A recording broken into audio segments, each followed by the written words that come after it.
I tell you. Okay. Okay, so I'm going to go ahead and start with my PowerPoint here.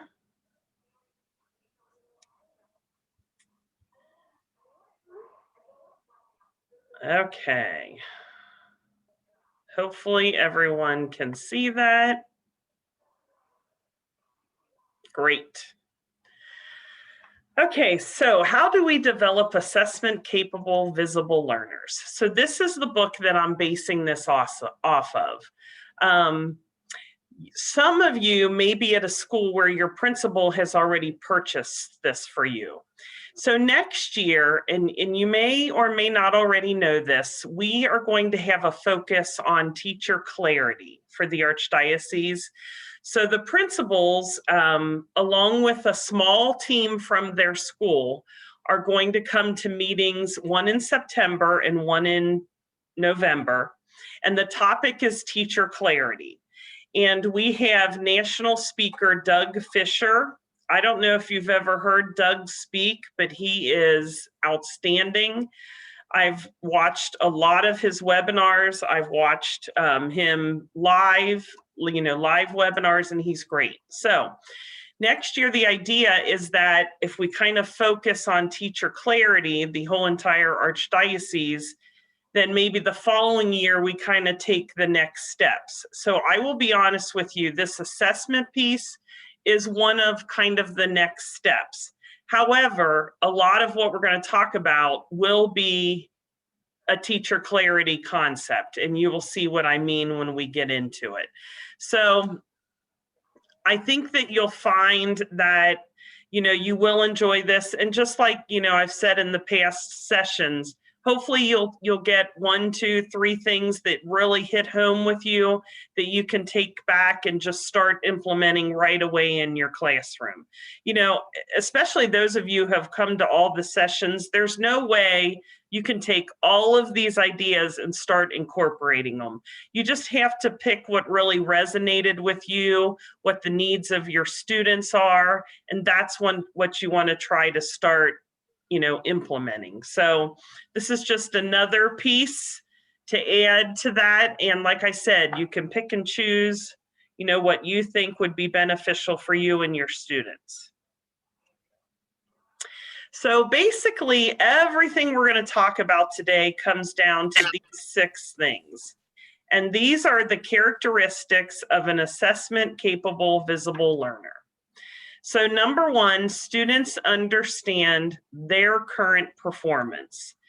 And, I'd like to know right off the cuff, where do you guys think your students fall with this? Do you think that when you start to introduce a new topic, do you take time for the students to think about their current understanding of whatever you're going to be teaching? What do you think? Just jump in. Sometimes, but honestly, not all the time. Great. Again, I said I teach 5-year-olds, so I always like to jump back into the thing we did the day before, like, okay, this is what we learned yesterday. How are we feeling about it? Thumbs up, thumbs down. Okay, we're going to move on from what we learned yesterday and add a little bit to it. So I think that's something that I always do, just to check to see where they're at, to see if we're ready to move on. That's great. That's great. Because you're trying to gauge where they are with what they did yesterday and then their readiness for the new concept. I think I do a good job with that with social studies. I mean, we almost always start with some type of, what do you already know about this kind of thing? But, and then in grammar, actually, like when we're working on different things, like I tend to give a little quiz on Fridays.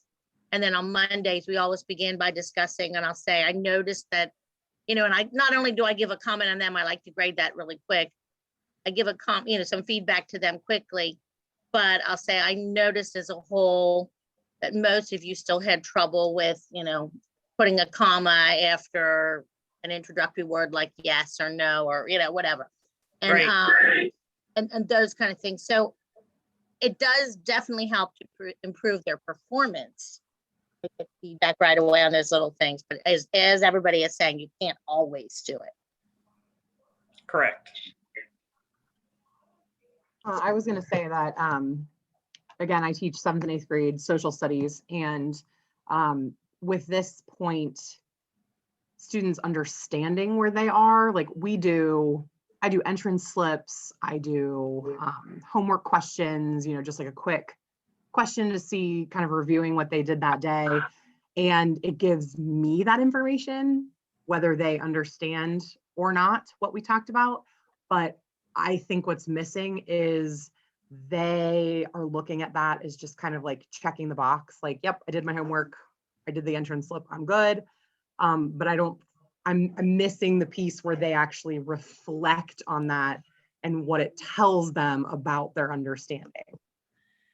Now, Anne, just the fact that you said that, I mean, right away tells me you get it, and you're exactly right. When I think back on my teaching, I feel like you, like I felt like I knew where they were, but I never took the time with them to let them think about where they were, and I feel like that is a piece, probably a big piece that's missing in some of our classrooms is allowing the students to be a part of that.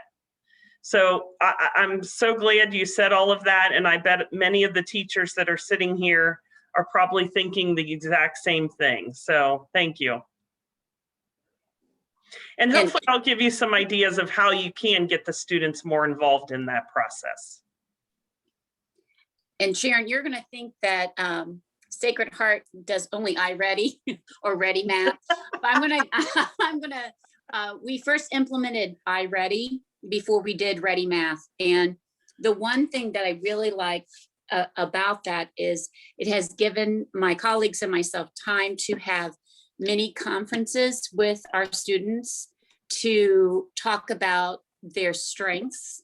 And then they are able to talk to us about which lessons were difficult for them. And we can sit and while the others are doing iReady, we can sit and discuss and go through that lesson that maybe the student did not pass the assessment, and able to help them think critically on what they can do and how they can accomplish that skill that they're working on. So that has given us a nice way of doing those mini conferences to see where they're at. And that's 2nd grade.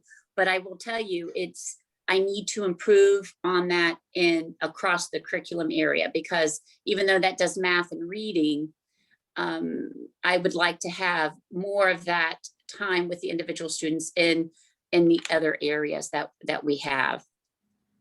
Right. And I know exactly what you're talking about, because my last stint as principal, I was principal of a blended learning school, and we used iReady. And I agree, the conversations between the teachers and the students about their progress and where are they currently and where do they need to go and setting goals, it helped dramatically. So I get it. That's great. And just building on that, because since I work with Julie and use the same iReady program, it really does help them to, iReady has great things sent in there too, that they can look at on each quiz after they've done the lesson, they've practiced, taken the quiz on it in iReady, they can evaluate their own learning. And so, especially last year, as Julie said, I'm always looking at ways to improve on how I'm talking to them. And iReady's given that great place in reading and math. I definitely need to work on it in other areas.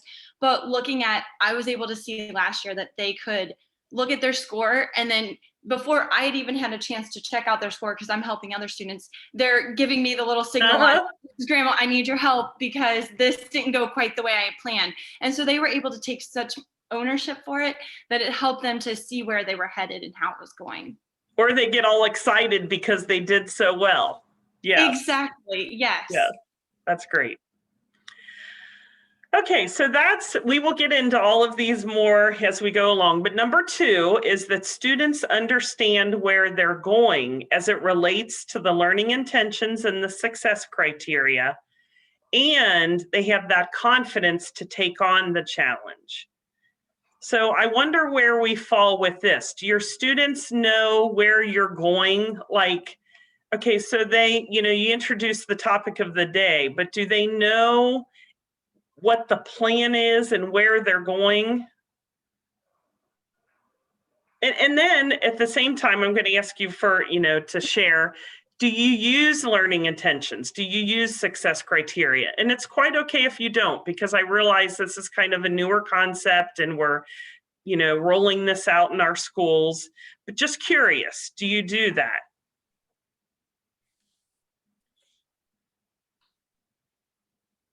Anyone want to share? Well, I always, obviously the learning target is stated up there. I have them and also have them tagged.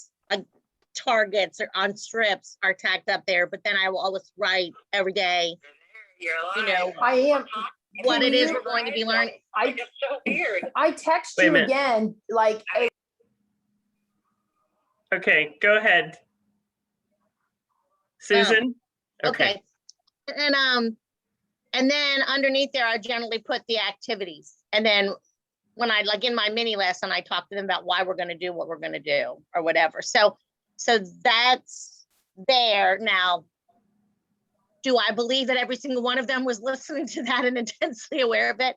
No, but it's out there Right. and some of them, and then I can go back to them later and say, and that's why we were doing this yesterday, or whatever. So it's there, but again, sometimes I'm really good at it.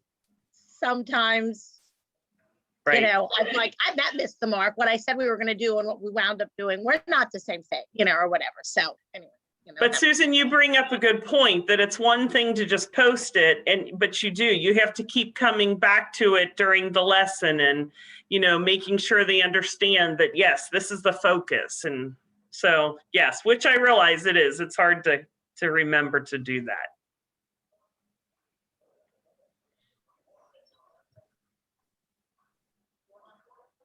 And I like what she just said. And that's, I think, why we're all here taking these courses over the summer. And it's almost would be nice to have it midway through the year as well, to keep us motivated, because we get into the rhythm of the day, rhythm of the year. And sometimes we sort of do like an autopilot, and that sort of gets disconnected, and we need to refresh ourselves. And these kind of little, it gives us inspiration to keep it going, to refresh ourselves. So Now, you're Julie, right? yes. Mhm. Julie, I have contemplated, and it's interesting to hear you say that, of maybe doing like 1 hour sessions after school for teachers. I don't know if those would be well received or not, because I do realize teachers you put in a long day. Are you going to want to go to a 1 hour PD session after school? Well, for me, and I probably speak for most, 1 hour is not a lot of time to give. Right. We can give that hour, and it motivates you and keeps you, it keeps you interested, and it keeps you motivated to keep doing good practice, because Okay. we all do that. It's just human nature. We go, and that slide starts to happen. And if you don't have, luckily I have a partner teacher that keeps me motivated, and we go back and forth. But for a lot of the schools, you don't have anyone else in your grade level, or, someone else to help motivate you and say, are you doing this, to have that sounding board. So Right. I would think that hour would be a nice sounding board, and to refresh and keep us motivated. I don't Yeah, know. maybe I just pick a small topic and then just everybody shares, and you gave me a good idea. Okay, thank you.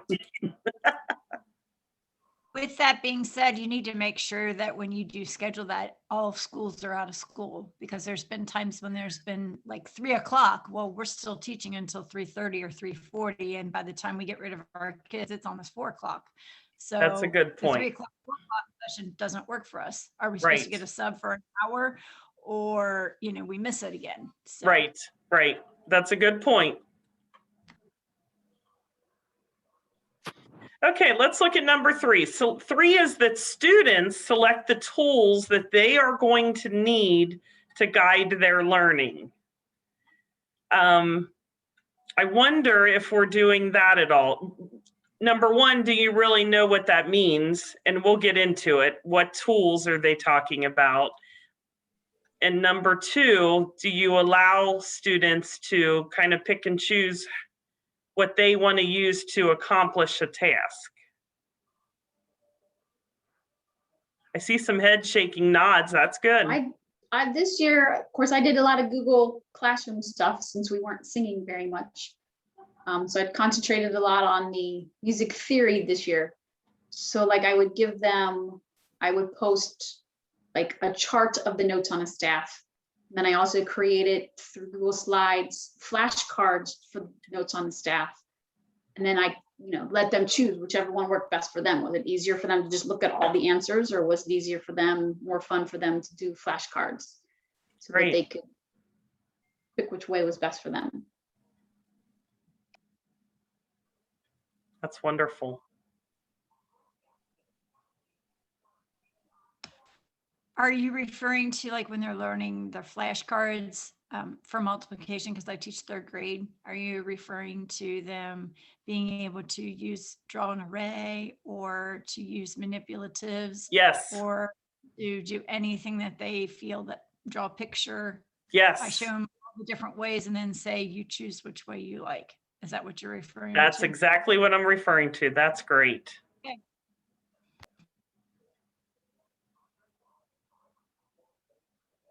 I know with kindergarten this year with Learning Edition, I had so many kids that were on so many different levels. And we ended up using some of them used Unifix cubes because they liked the connecting of them. Some of them used counting bears because they thought they were fun. I had some using dots of Play-Doh on like a laminated paper where they squished them to count them. I had some just using number lines, and then I had some that were doing mental math.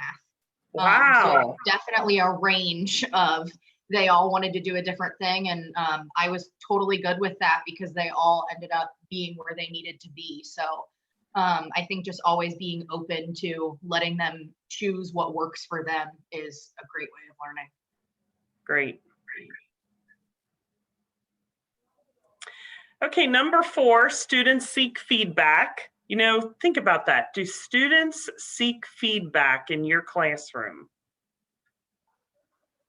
And then recognize that errors are opportunities to learn, which we really got into yesterday, so I'm not going to spend a lot of time on that, but just that whole growth mindset idea. Number 5, students monitor their own progress and they adjust their learning. I wonder if that's really going on. Are students monitoring their progress? And we kind of talked about this when we talked about number 1. I think in some cases, from what I hear in some of your classrooms, they really are, which is wonderful. And then number 6, students recognize their learning and they teach others. So that's another step. I wonder, do we take that extra step of encouraging our students to help and teach each other? So basically, those are the 6 characteristics, and we're going to get into each one a little deeper. But that's pretty much kind of what it all comes down to. So the first one, students knowing their current level of understanding. So, you know this, I'm not telling you anything you don't know. It's important for students to really know where they are with a topic. It's good for them to think about, am I starting from scratch? Like, do I absolutely know nothing about this concept, or can I pull on some past knowledge and bring that in to help me connect it to this new concept? So it's really important that they think about their current level of understanding. And then obviously, like it says, once they have mastered a concept, that's just going to motivate them even further for more learning. Now, I found this quite interesting, and I found this in the research. I'm interested to see what you think, but research shows that 40 to 60% of the time is spent on concepts that students have already mastered. What do you think of that stat there?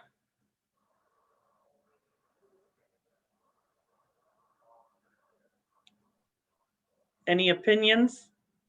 In That's- language, No, go ahead. I was just gonna say, in language, I feel like you constantly are reviewing all the parts of a, a sentence and what's a noun, a person, place, or thing, how do you make it show ownership, just different things. And it feels like you constantly are doing it, and that they're doing it back in first grade. I teach third, they're doing it first the other day and heard them talk about it. They did it in second grade. It just feels like that's a constant thing. And you would think that they'd know it by now, but they don't remember it every year. So then you have to review it every year. I think our language overall in most schools, or at least in my kids' high schools and even in our elementary school, I think it lacks, because I think we have the typing, so it can tell us when we misspell a word. It can tell us if a sentence isn't right.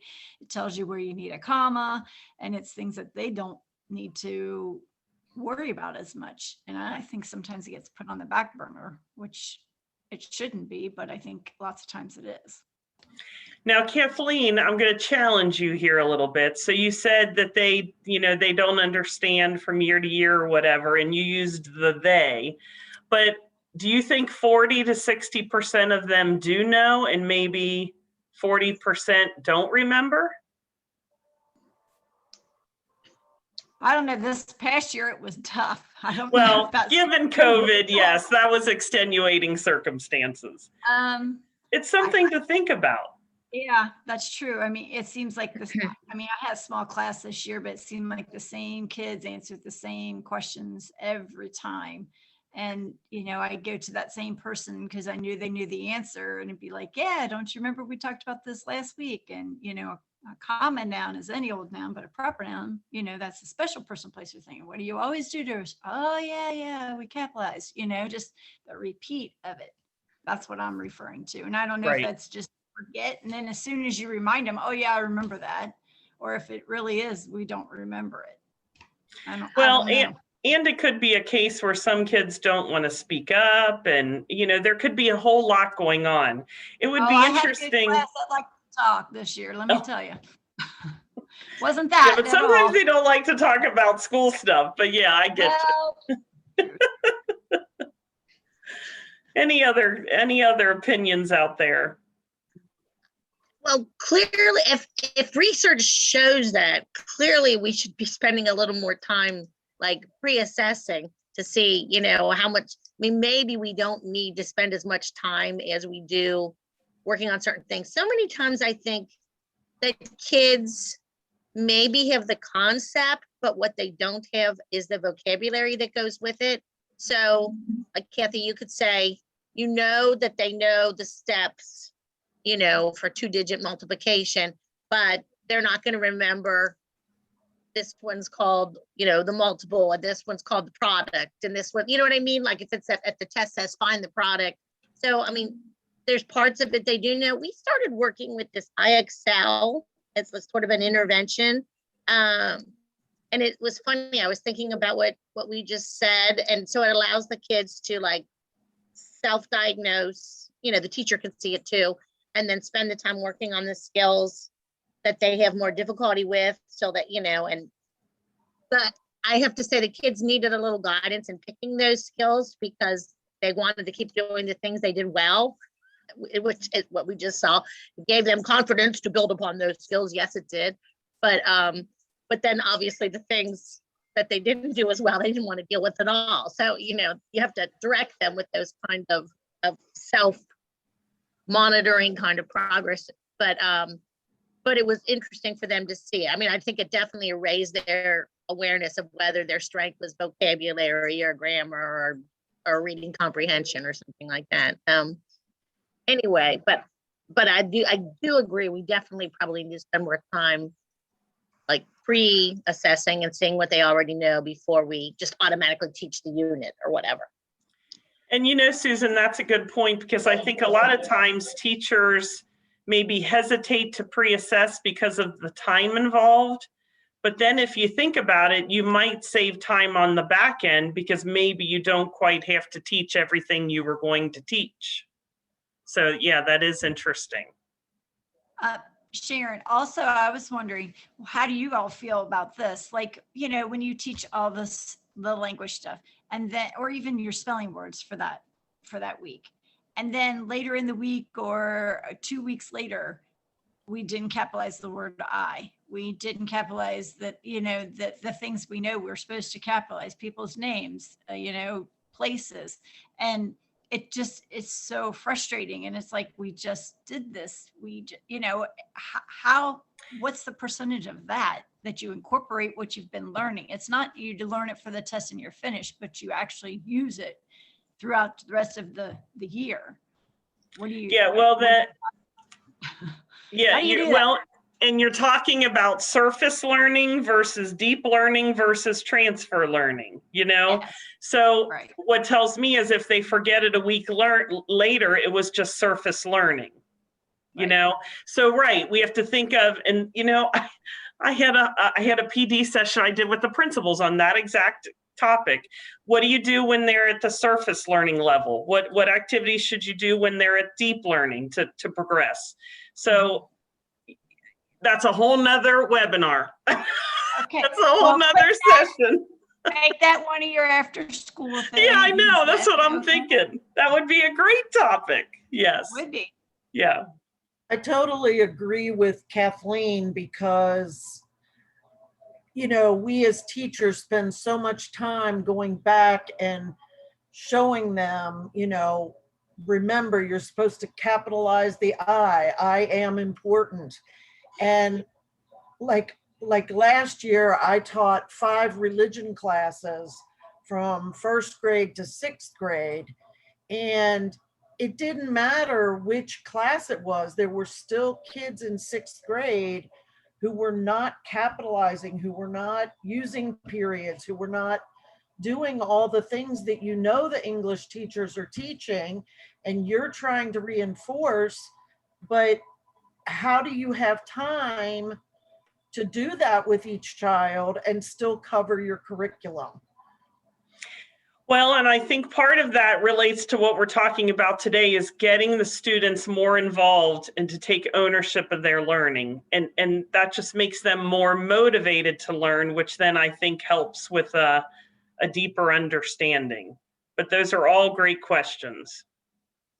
And Sharon, I also think that what the research is showing is just like in life, we are moving our classrooms as fast as the slowest man because we don't want to let any of our children slide. So that slowest man is holding up the rest of the class because we want that lowest man to achieve whatever grade level we're at. So we continue to reinforce that maybe that other 40% already has mastered because of that, you know, of that, the lower,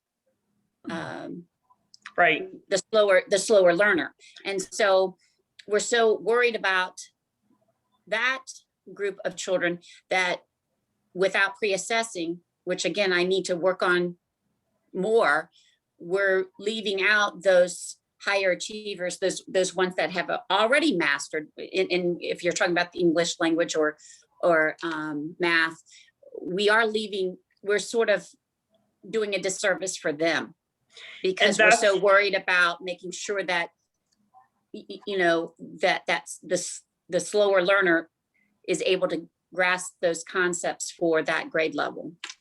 And that's why differentiation is so important. It's critical because you can't hold up those other learners for that slower learner. So yeah, there's a whole lot of topics here that we're talking about that we could go on for days and days and days, but let's get back to this. That just means you have a lot more work to do before the school year starts. Yes, Sharon. Right. But you're exactly right. The reason you pre-assess is you know where all of the students are, you know what their different levels of understanding are. And then when you go to plan, you want to differentiate so that they're all being challenged. Remember yesterday with growth mindset, we have to make sure that they're all being challenged at an appropriate level. So it all connects. I know it's overwhelming. Stay with me here. Don't get frustrated. Again, remember, you only got to take 1, 2, 3 ideas from this. And okay. So what are some essential elements needed? I think a lot of this is just going to be common sense for you. Obviously, students have to have confidence in their teacher. You know, they need to trust in their teacher to be able to admit that they don't know something, because there's that, you know, issue of vulnerability when they're admitting they don't know something. And then, you know, going back to growth mindset, they're admitting that maybe they're not so smart at this particular concept. So there has to be that safe space where they feel comfortable and, you know, they can really be honest about what they know and what they don't know and that sort of thing. The second is metacognition. Obviously, we talked about this a little bit yesterday, but in order for them to be able to say what they understand and what they don't, there has to be time for metacognition, for students to think about their thinking and their learning.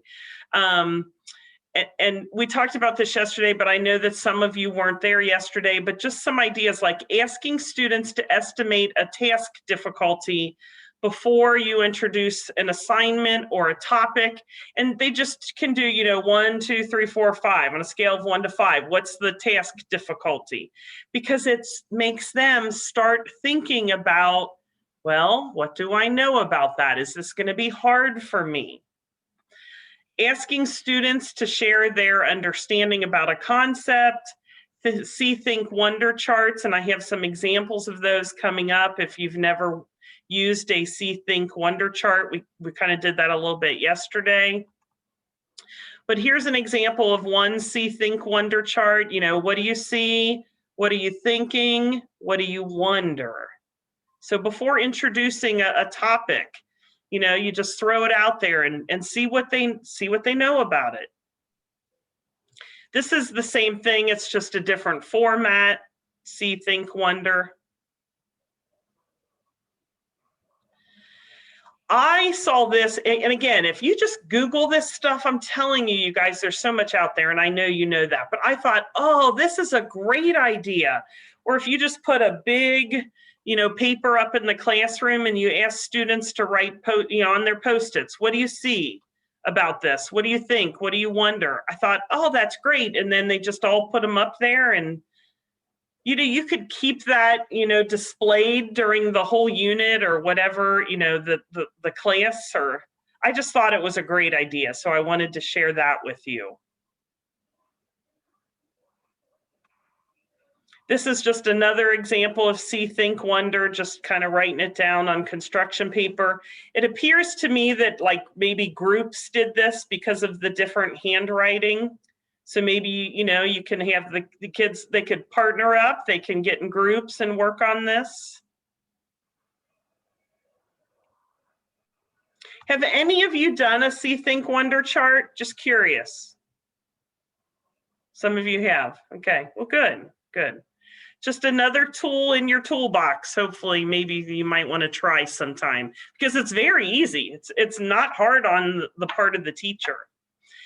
And then, as we talked about before, assessing in advance of instruction, pre-assessing. So I'm just going to throw out a bunch of techniques with you, and hopefully, some you might be like, oh, I might want to try that. Close assessments. I don't know if any of you have ever heard of this. I remember learning this in college, way back when. But what you do is you take a passage that kind of summarizes the concept that you're going to be learning, and you delete every 5th word, no matter what the word is, even if it's a the or whatever, you delete every 5th word, but you do keep the first and the last sentence intact, and the students fill in the missing words.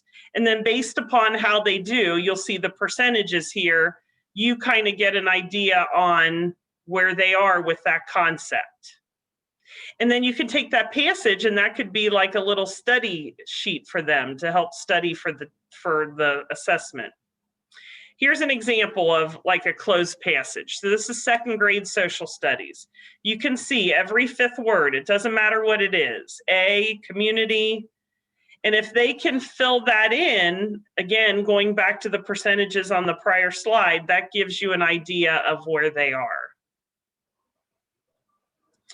I just thought of something that popped into my head. You know, I sent you these slides. I did add some slides to this as I was reviewing, getting ready for this presentation. So I will make sure I resend that so that you have all the slides. But again, I'll also send this recording. So here's just some more pre-assessments. Students can do self-assessments themselves, whether it be on the actual material, or it could be a self-assessment on, you know, let's say you break them into groups and they do a group project. Maybe the student self-assesses him or herself on how they were engaged in that project or in a discussion, or, and again, I have a whole bunch of ideas, some samples coming up, but so self-assessments, little pre-assessments on actual material, concept maps. I don't know if you've ever heard of those, an ABC chart, which is more vocabulary. I have examples of all this. So those are just some ideas. And then again, as we said in the very beginning, you don't want to give that to the students and then collect it and keep it a secret.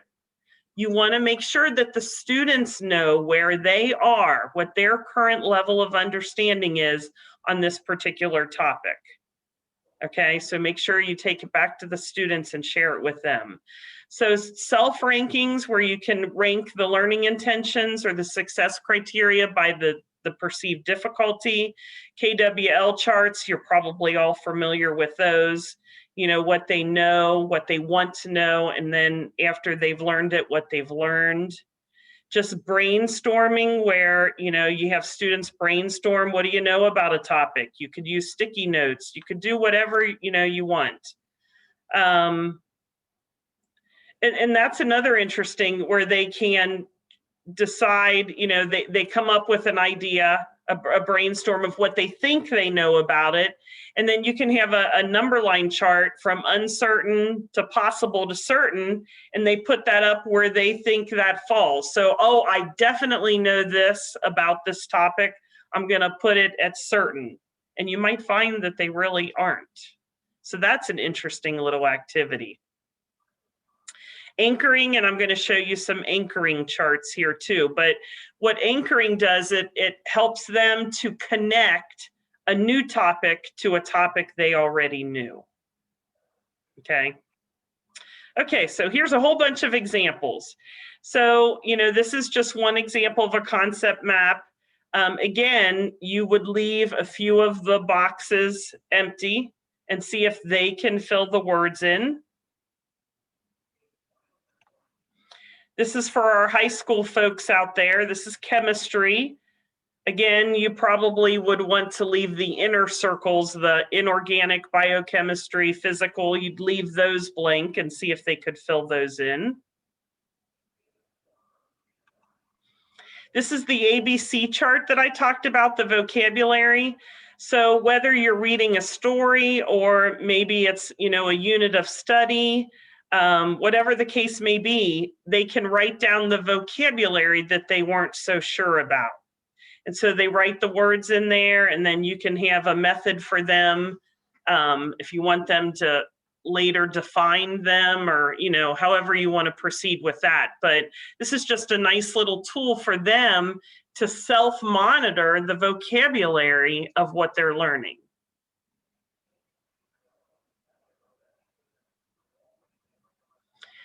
This is just an example of a self-assessment where they decide, or not decide, they think about what they know. So this is an example where the teacher's going to be studying the history of the theater in different societies and cultures. So she wants to know what's their experience with the theater, okay?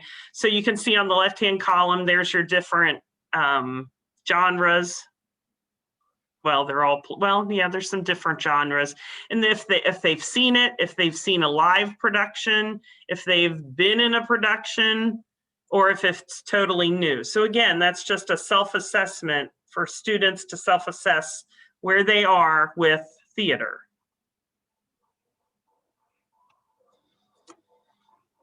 Now, remember when I said, you know, it could be a self-assessment where they self-assess their engagement in a project. So this apparently was a courageous protagonist project, and they had to use this Likert scale and self-assess where they were. So did they plan their reading schedule and were able to read the book in the allotted time? And, you know, they need to be honest, and that goes back to the safe and comfortable classroom. And do your students feel secure with you to be able to be vulnerable and admit, no, I didn't do that. During reading class, I took part in discussions.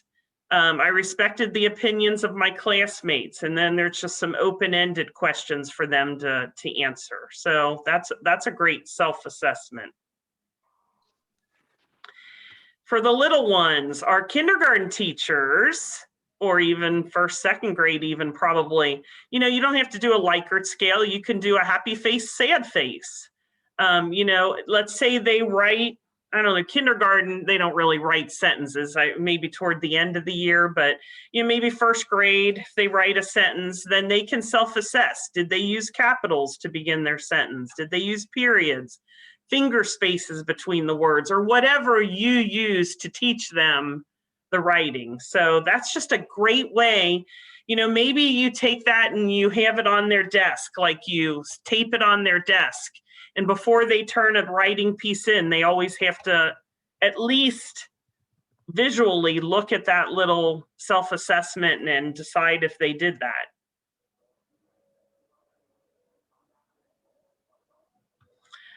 This is more of a self-tracking kind of tool, but you know, you see all of the different operations, and if students are able to perform those operations. Or let's say you got a unit coming up and you kind of break it down into the skills and you list those skills, and then they decide where they are with those skills.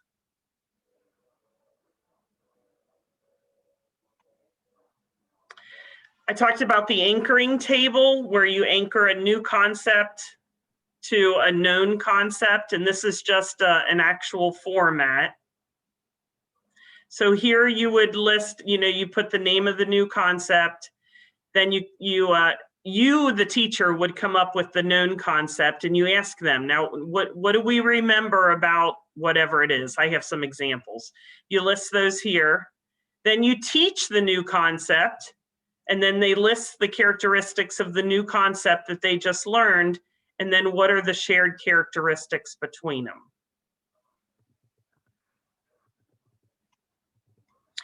Anchoring tables actually help with moving from, why am I blanking? What's the first learning? I said them all before. What's before deep learning? Surface learning. Surface. Why did I blank on that? Oh my gosh, sorry about that. So, but anchoring tables really help with moving from surface learning, even almost from deep to transfer, because they're connecting the concepts that they're learning. So this really helps with that. So this is just an example of an anchoring table. The known system was river systems, or the known concept was river systems. And then the new concept was the body's vascular system. I mean, what a great connection. So they learned that, and then they had to just list the shared characteristics. So if there's any science teachers out there that teach this, use this.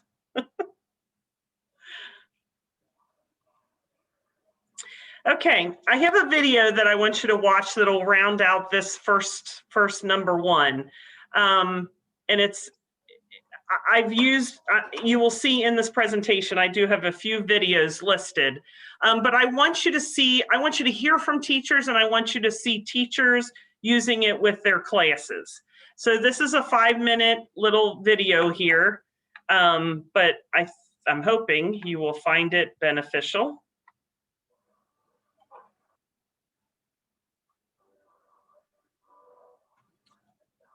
Let me find it and I'll get it playing, and give me a thumbs up if you're able to see and hear it, which I hope you will be.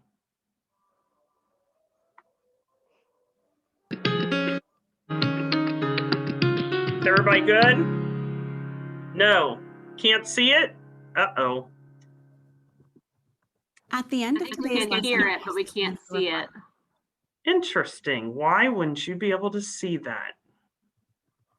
Okay, let me stop my share. I hate stopping my share, but sometimes that's what I have to do to get it to work. Go back in here. Share. Can you see it now? Isn't that weird? I hate technology. on their initially, I had planned good? for them to reflect on the citing evidence and try to blow explaining it up. evidence because that was our initial learning intention, and we had to alter that. And so the 3 questions I asked my students to really think about was, what were you most proud of? I think it's important for them to start on what feels good. And then from there, I asked them, what was difficult for you and why was that challenging? And the last question I asked them to think about and reflect on was, what are your next steps? And they reflected on those things and they turned it into the exit slip bins, I love which are this. novice, apprentice, practitioner, and expert. And I'm going to give you an exit slip, and I want you to answer these 3 questions, okay? And then you're going to turn it into where you are. What are you most proud of from today's lesson? What was the most difficult thing about today's lesson, and why do you think it's challenging? So why are you confused? And the last question is, what are your next steps to move your learning forward? Okay? At the top of my exit slip, I put the citing evidence and explaining evidence. If you want to talk about that, you can, but I think some of you are still working on restating. Okay? Does everybody understand the exit slip? Okay. Okay, I'm going to clarify the questions. Dharma asked for some clarification. What are you most proud of from today's lesson? So think about everything we did. Are you proud of finding the evidence? Are you proud of the conversations you had in your group? Are you proud that you shared your ideas? Okay, what are you proud of? The second question is, what was most difficult about today's lesson? All right, what's most difficult? Why do you think it was hard? And the last question is, what are your next steps? How are you going to move your learning forward? Remember to be specific when you're filling out your reflection. The more specific you are about what is hard and why it's hard, the better I can help you.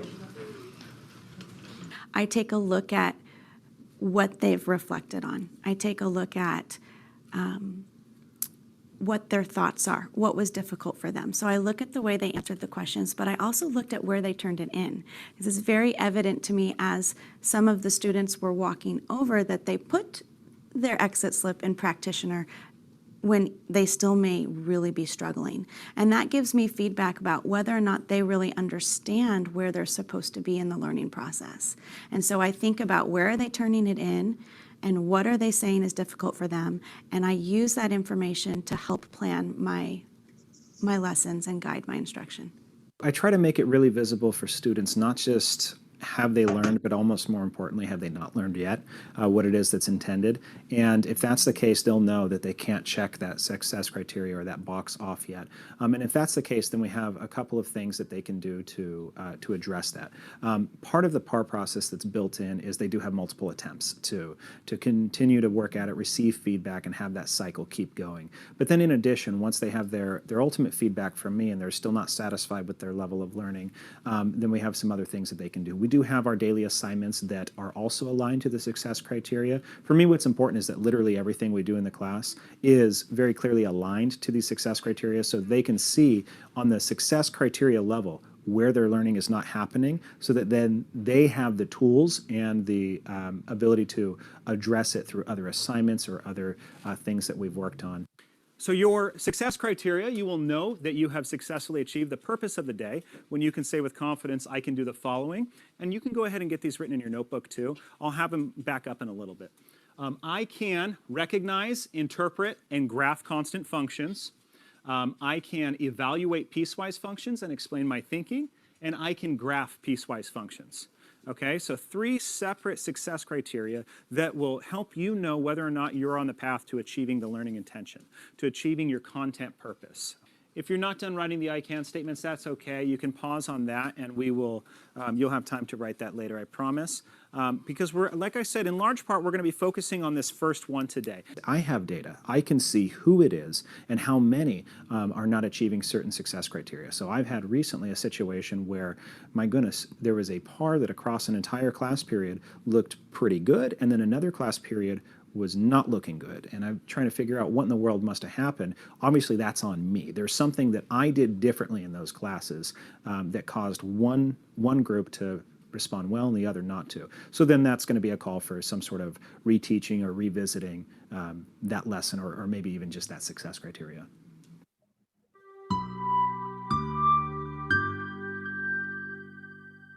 Okay. Now you're going to ask me what a par is, and I have no idea. I tried to Google it, and I don't know what that is. Okay, I got to stop my share again and get back into my PowerPoint.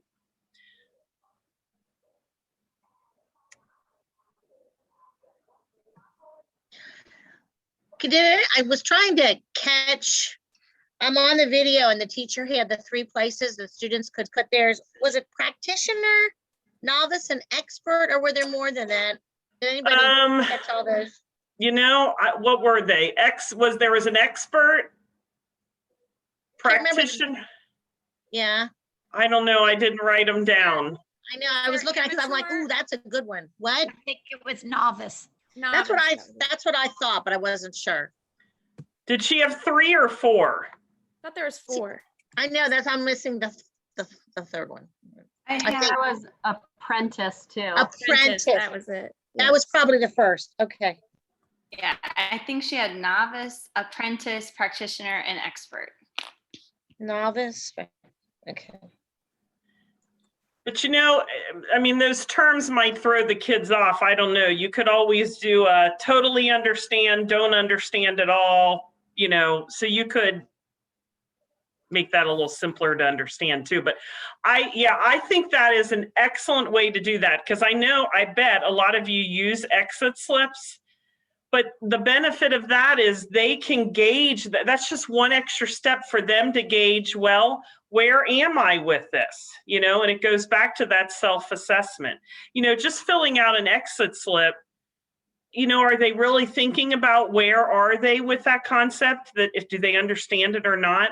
So that one extra piece helps with that. And then it helps you to see, again, if they put it in the expert bin and they don't get it at all, then you know you need to do some work with that. So I thought that was a great strategy. You could also just put that on the exit slip instead of having a container to put it in. They could mark the spot what they think, like got it, yes, not sure, or totally not understanding. Definitely. Great, yes.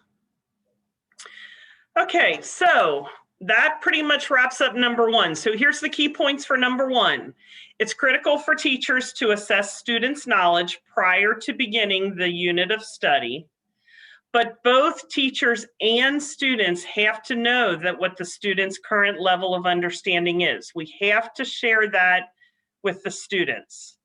And then once the teachers know this, then they can start to plan lessons and differentiate accordingly.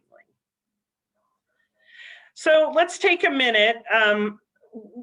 What types of tools do you guys use? Have you used any of those tools? Is there a tool that you've never used that you really want to try? What are your thoughts on some of those self-assessments and pre-assessments? I really liked the I can statements. I teach junior high math. And so usually after a couple of lessons, I'll give them usually like a 5-question quiz just to kind of assess how they're doing with the topics that we've done. And last year I did a lot of my quizzes on Google Forms. So I'm just kind of thinking, you know, like in reusing those next year, I can even just add a couple like of those I can statements, you know, before, after the questions, you know, I can solve one-step equations or whatever, and they can just kind of check for me how they're feeling on those topics. That's great. And that's success criteria. So that right there, you're using success criteria. I use the self-assessment where I was able to have, when the kids were on iReady in math class, the self-assessment was where they had like smiley faces. It was a smile face, a face straight across, and then a sad face. And then they could see how they felt overall on their iReady lessons. And then I also had a part where what lesson did you excel in, or which lesson did you do well in, and which lesson did you have trouble in? And then I was able to use those slips to help me with their little counseling that I did with them each week. Not all the kids each week, but just a few kids I could work with, and then say, oh, you're struggling on this topic. And then I was able to work with them individually, one-on-one. So that really helped me gauge their understanding on the iReady. That's great. Yeah, and I really like the ABC chart. I thought maybe for science even, I could use that with vocab words. That was kind of a neat chart. Good.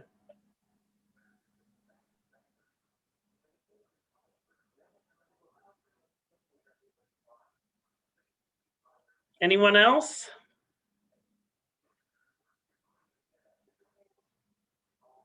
Okay.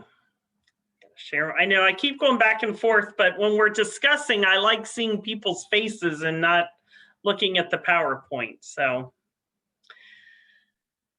okay, so let's go on to number 2. Oh, now that's not going to work. Give me a second. I have to escape out of my slideshow because it can't be up. Okay.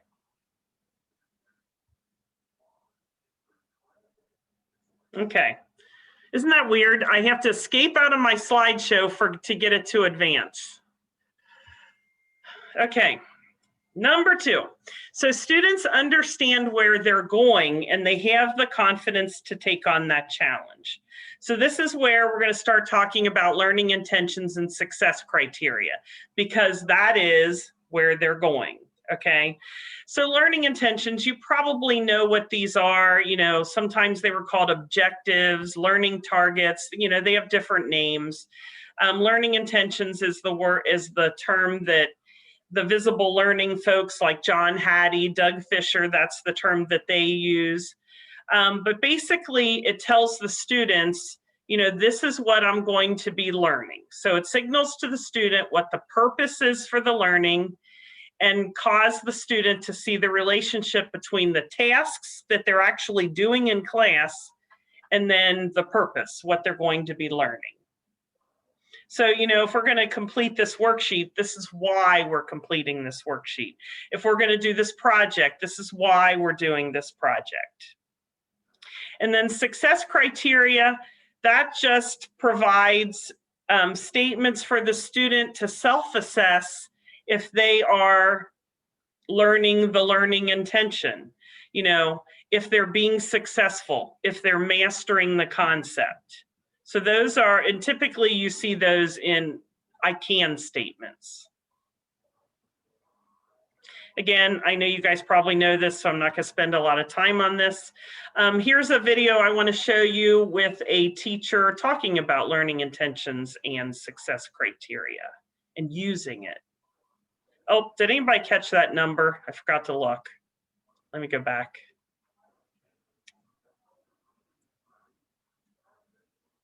.1, that might help.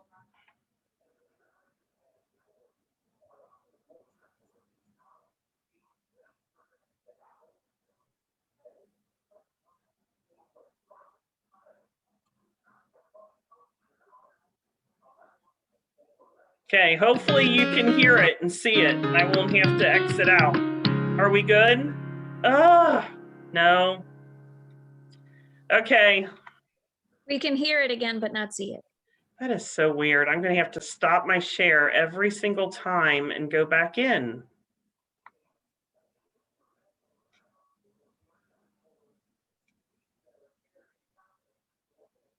Do you see it now? When I'm writing learning intentions and success criteria, I always try to start with the content standard. So what is it that I'm supposed to be making sure that students ultimately come away with? And sometimes, especially in advanced mathematics, we address not just one standard per day, but it might be parts of a couple standards in a day. So I try to make myself really well aligned to what the standards are, and then I think about how much I can honestly attain in a day or in a couple of days if the lesson's going to be a multi-day lesson. I try to write new learning intentions for every single day that we have. Every now and then, if it's a bulky, again, in advanced mathematics, sometimes we might have a bulky lesson that will span for a day or two. Still, I try to write new learning intentions for each lesson. And then once I have my compass with that learning intention of what I want students to ultimately come away with on that day, on that lesson, then I'll break it down into more palatable success criteria. I use I can statements to present them. They don't have to be in that format, but that's what works for me. So students get the satisfaction of being able to say, I can, and own, I can do whatever it is, and check that box. I try to break it down into, break that learning intention down into smaller steps for them to be able to kind of more manageably say, yes, I can do this. I'm making progress toward the learning intention of the day. Yes, I can do this. I'm making progress. And then ultimately, once they're all checked off, by definition, they should have achieved the learning of the day. To be completely honest, learning intentions and success criteria are still something that I'm working on. The things that I struggle with are what is the difference between an objective and a learning intention? And so I think a lot about that as I'm planning. When I plan, I first look at the standards and I think about what do my students need to learn? What do they need to learn? And I refer to the standards first. And from there, I kind of backwards plan. What skills do they need in order to address those standards? And from there, I get more specific. What am I going to use to help them get those skills? And what skills are necessary for them in order to meet these standards? The learning intentions are really specific to what I'm doing that day. And so I try to think to myself as I'm writing them, what do I want my students to walk away with at the end of this lesson? What are they going to be able to do? And that's how I write my intentions. And then I think about, for the success criteria, how will they measure what if they were successful? What are they going to be able to use to measure their own success? Because I think that's really important for students, is to be able to measure their own success. When I begin working with learning intentions, or as we call them at our school, purpose statements, I first start with standards and looking at what standards we're hoping to address with that unit or that lesson. And from those standards, I can then look at what has to happen in order for those students to be successful in that. And so what would our learning intention sound like or look like in the sense of content, language, and social? And so we really take that standard, we break it down even smaller, and sometimes those learning intentions are going to stay there for a few days, depending on what the activity, what the lesson is, and how deep we're going. And so really the idea is identifying where you want your students to be in the end, and then what steps need to be taken in order for them to feel successful in that, or in order for them to address that competency. Honestly, you think as a teacher sometimes, oh, they don't pay attention to that. But then to hear them actually refer to it and, point it out and say, oh, if I'm ever wondering, wait, what am I trying to do here? I can look up at the purpose board. And that always makes me smile when I think about hearing that when we meet with students. Okay. Go back to my.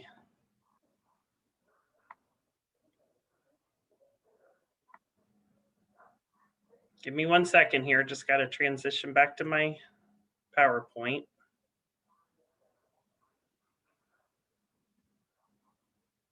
Okay. I don't know if you noticed for the learning intentions, there was a content, a language, and a social. sometimes districts, kind of, I guess mandate what type of learning intentions they should be doing. So some schools do the actual content, but then sometimes they have to incorporate a language piece, and then sometimes you'll see SEL, so social or emotional piece. I think, if you just start with the content, I think that's a great beginning. So I wouldn't worry so much about the other two, the language and the social emotional. Okay, so along the same line, since we're talking learning intentions, we're talking purpose, obviously, maybe what comes to your mind is relevance. How do we make the learning relevant? How do we make it purposeful? And, the book talks about different ways that you can try to make the content relevant. These are just some examples that they give. One, the information that they're learning, it can be used outside the classroom. If you're writing an introduction, that can be used when you're applying for a job. A second way is it helps students learn about themselves. So if you're in math and you're problem solving, it helps students learn, what problem solving techniques are strong for me. Maybe what problem solving techniques do I need to work on? Composing skills, writing skills, listening skills, all of that, but trying to apply it to them and learning more about themselves. And then the third one, which I feel like it's the one I always heard, students can become educated members of society. Like in math, it was like, and I guess this is a combination of 2 and 3, but, taking all these I majored in math in college, but taking all this math helps my reasoning, and, I can reason better, and,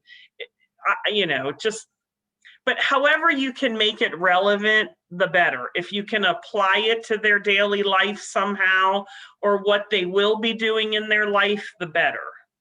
Which I know all that, that's nothing new. And then this is just, the more you can incorporate the relevancy in what they're doing. So, these are just some questions that a teacher might ask of their students. To write down what they know about this topic, but then include this part, number 2. So what? Why is it important to learn that? Ask the students maybe, why is it important to learn this? See what they come up with. That might be a great exercise also. So, you take it a step further. What do they know about a concept? Why is it important to learn this concept? And then what's next, which again goes on with the success criteria, what are we going to be learning as far as the whole unit's concerned? What's next? So these are just some elements that are needed for this step. Teacher clarity, which again, I told you that's what we're going to be really focusing on next year. This whole idea of learning intentions and success criteria, organization of the lesson, examples, guided practice, assessment, teacher clarity in assessment. It's interesting, one of the books I read, I think it was the Teacher Clarity Playbook, it really talked about how when you look at your standards, the nouns are the concepts and the verbs are the skills that they're going to learn. So I thought, I never really thought about that, but that's very true. And that's what you're getting at, the concepts and the skills. So this whole idea of teacher clarity needs to be present, and hopefully we will get better at that as an archdiocese. Obviously, the students have to be motivated. Again, I'm not telling you anything you don't know. Hopefully they have that growth mindset. They have a voice and a choice in the learning. They're challenged. Self-efficacy and self-regulation, that they have the confidence to succeed. They have the skills to succeed. Self-regulation, so they're monitoring their own behaviors as far as, how they're participating, or, how they're engaged in a lesson. So self-regulation. And then obviously essential is attention. And the book really goes into some of these things, when things are learned, then you can move up the scale as far as like, you know, the surface, steep, and transfer. That's the goal, to move it up to transfer learning. So like, for example, they give this example. So reading, you know, K-2, K-3, really, you're reading, you're figuring out letters, sounds, and you're trying to decipher the text. But then in 4th grade, it shifts, because now the reading is supposed to be automatic. And now the focus is on learning the concepts of what you're reading about. So the idea is that reading becomes automatic. And again, we'll talk about this a little more later too. But that reading becomes automatic, and then you can focus on other complex thinking. So basically the key points for number 2 then, that assessment capable students need to focus their attention on the expected performance, what they're going to learn, the learning intention, and then whether sufficient learning has occurred, which is the success criteria. Hopefully students understand why they're learning what they're learning, relevance. And obviously assessment capable students need assessment capable teachers, because if we as teachers aren't assessment capable, we're never going to get our students to be assessment capable. Okay, any thoughts on number 2? Anything that struck you? Any takeaways?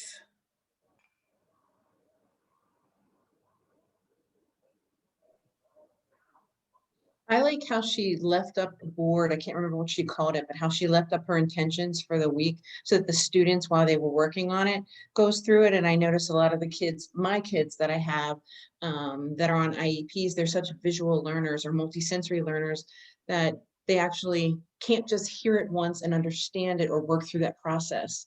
And that would be a great tool for them to have that up there for them to use it again and again, or maybe not feel embarrassed that they have to raise their hand and ask again, like, why doesn't she understand it? You know, and then feeling confident enough to use that tool and move to the next step.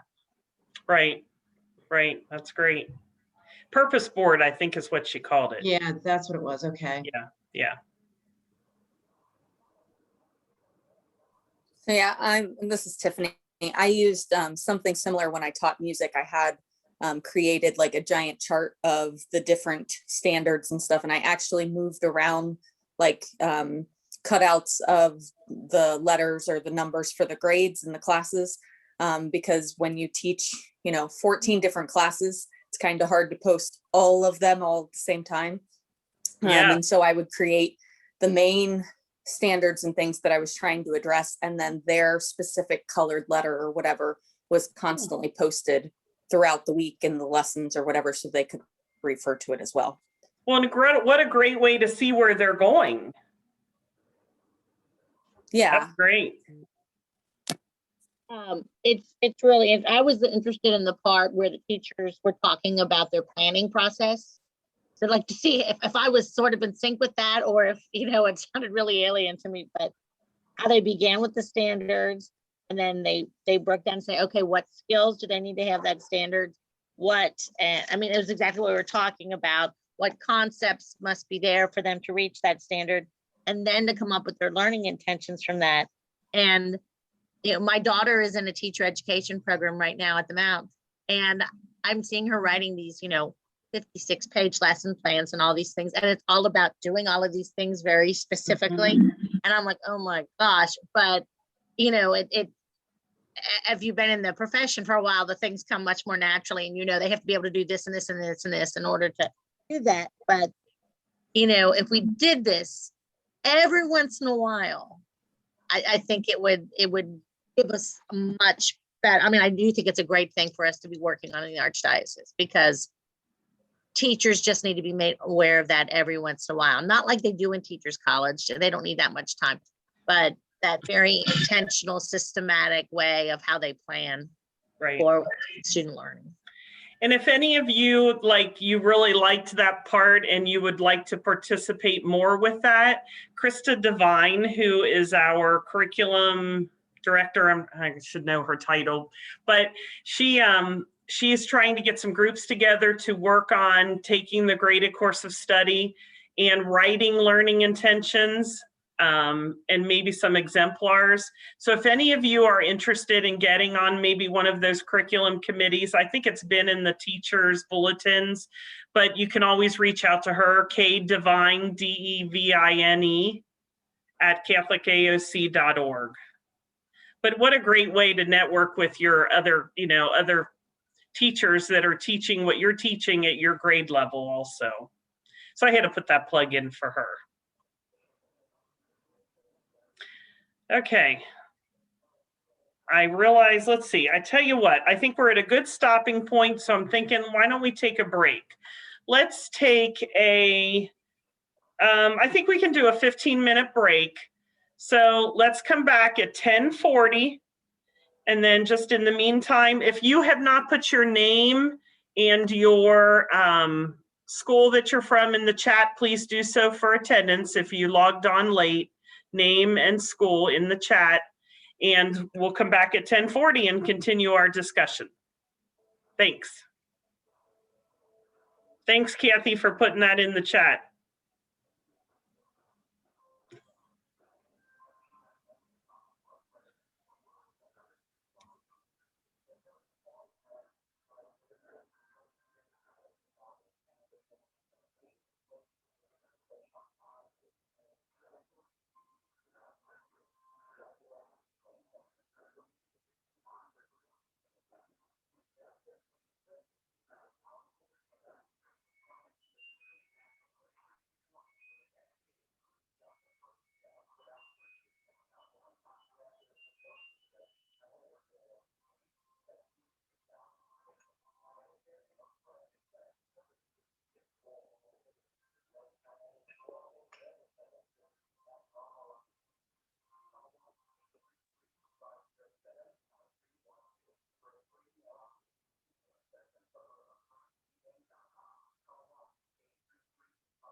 Okay, I have 10:40. So if everybody's out there, if you could turn your camera on just for a minute so I know when everybody's back, that would be very helpful.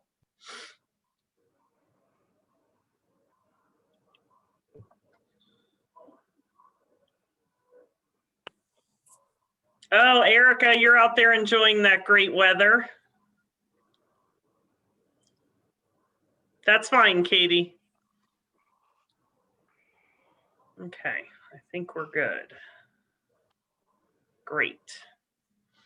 Okay, so how are we feeling right now? Feeling okay? Hopefully this has been somewhat beneficial so far. Okay. Overwhelmed. Yes, I'm sure. I'm sure it is. Especially Kathleen, have you attended my other sessions? Well, yeah, that's why I said you can't begin to do it all. You cannot begin to do it all. But you know, Kathleen, here's what I'm hoping, that you're sitting in school and you're getting ready to plan a lesson and you think, I could do this pre-assessment on this. Then it was all worth it. You know what I mean? Even just a couple things here or there, I think, you know, yeah, it's not like I want you to go out and be like, okay, I got to do all this stuff. There's no way. There's no way. But hopefully, like I said, you've been exposed to it. So maybe when you're in the midst of planning a lesson, you might just have an idea from something you learned today. So try not to feel too overwhelmed. Okay. Okay, we're going to start back up. We are on number 3.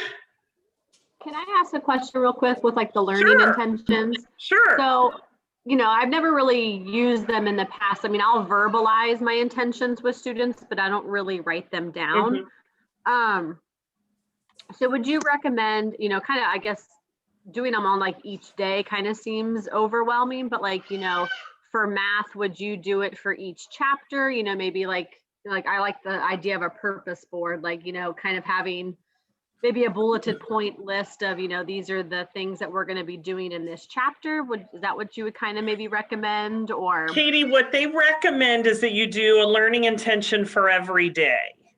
So, you know, whatever the focus of that day is, then you turn that into a learning intention. Okay. And then the success criteria,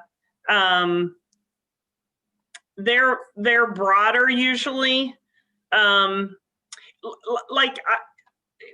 What's good for students is like in the course of the classroom that they know, okay, this is why I'm doing this activity.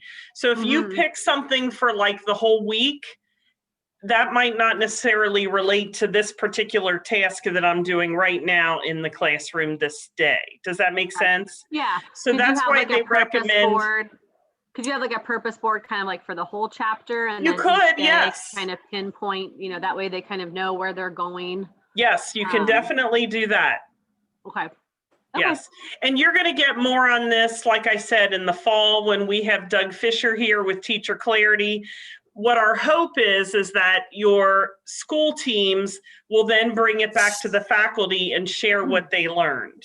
And so then all of you, like maybe you start small and you say, okay, we're going to all just start and try to do learning intentions.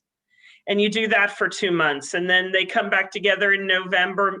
I don't know for sure that this is how it's going to go. This is just what I'm thinking would be nice. So, and then in November, he kind of goes over success criteria, and then the team comes back to you and says, okay, now we're going to do success criteria, and this is how you do it. And you do that maybe the rest of the year. And then next year, maybe we pick something else that continues along with this whole idea of visible learning. Right. Yeah. Like you said, you can't do it all. You cannot. Right away. I mean, it's just too overwhelming, but I think taking little pieces here and there and incorporating it, I think it would be overwhelming for the students if you just threw everything new at them too. So correct. That's a great point. And if you've never done learning intentions or success criteria, just start with learning intentions until you get comfortable with that. Because I agree, that would be too much, way too overwhelming to do all of that. If I could chime in, learning intentions were new to me when I started at St. James after coming from where I was. And my boss, my principal, he told me about it in a way that he said, you know, if I see one of your students out in the hallway after class, after they've had your class, your learning intention should be something that I can like ask them and they answer. Like if I just say, hey, what'd you guys do in class today? Did you learn about this? And then that student should be able to answer after having my class. So it's like it's a simple question or, you know, an essential learning target that, you know, the student should walk out of my classroom that day knowing. That's perfectly stated. Yes. Mm-hmm. That's exactly right. Thank you for sharing that. Okay, so number 3, we're going to start to talk about tools and giving students opportunities to select the tools to guide their learning. And again, that can be a wide range of tools that we're talking about here. Our kindergarten teacher gave us great examples of tools for adding that she uses. But yeah, just whatever they're going to use to advance their learning. So assessment capable learners are actively engaged. They can exert choice, make decisions, marshal skills, pick their tools that will advance their learning. Now, I want to read this example to you because it kind of brings this home as far as actual tools are concerned. This is just kind of another example of how a teacher allowed students the opportunity to select the tools that they were going to use. So bear with me, it's a little long, not too long, but I think it's a great example. Alicia has a dilemma on her hands, but she's not going to give up now. This 6th grader has been investigating animal rights as part of an interdisciplinary research report she's developing. Alicia and her team are going to produce a 60-second public service announcement on responsible pet ownership, advocating spaying or neutering of cats and dogs to curb the population of unwanted animals. They had selected this topic after considering and discarding other ideas for their community service project. Her dilemma at the moment is in figuring out how to organize the multitude of facts into a coherent and persuasive message.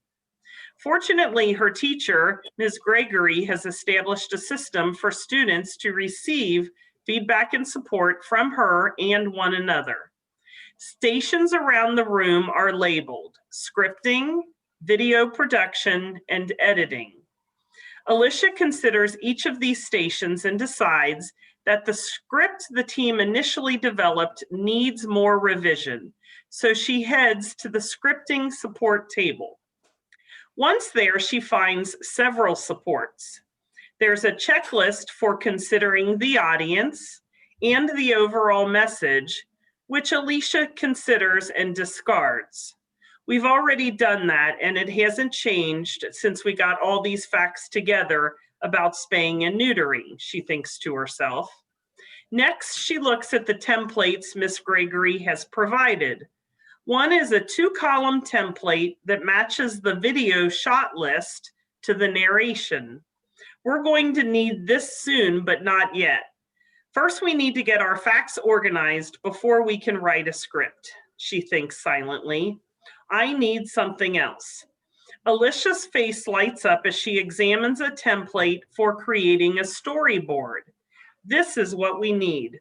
The template includes space to sort and separate problems from goals and facts from reasons. Alicia chooses this template for her group to use next and uploads it digitally to their workspace. Miss Gregory checks in briefly with Alicia about her decision and nods in approval. The teacher later explains, I don't want my students to remain overly dependent on procedures at the expense of recognizing their own choices. We've done some video production before with lots more scaffolding, but if they're going to grow as strategic thinkers, I can't allow them to just follow along in a lockstep kind of way. Once they know the process, I need to step back a bit and give them room to plan and resolve problems. These decisions are essential in the life of an assessment-capable visible learner. Alicia needs opportunities to consider which tools and strategies she will use and for what purpose. So what are your thoughts on that selection there?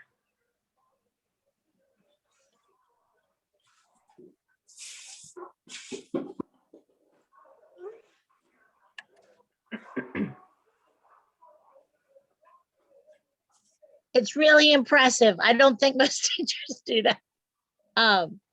And having the foresight, and then this sounds like it was a big project, like a culminating project or something they've been working on for a long time. So maybe you could, but to be thinking about where each individual learner or small group of learners is in each step of the process. Gosh, I'm happy if I come up with a rubric. So I'm impressed that this is there, and they've thought of all these different tools you can go to. And so this would be a great place to focus on, because I think this is the area that I am very weak on. Great, thanks for sharing. Yeah, it is pretty intense. And if Kathleen was overwhelmed before I read that, she's probably really overwhelmed now. I mean, this is the pie in the sky, but you get the idea. You know, any way you can give students opportunities to select their own tools and take ownership of their learning, the better. Okay, got another video here, which I think I'm probably going to have to stop the share and go in the long way again. I'm figuring this out, I guess.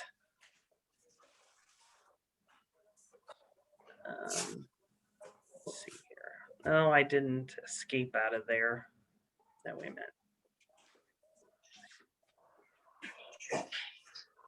Okay. Get back, Joe.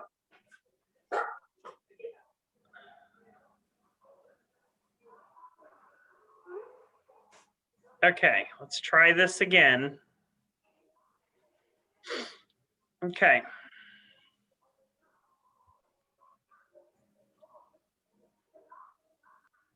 Let me know, because it doesn't always work.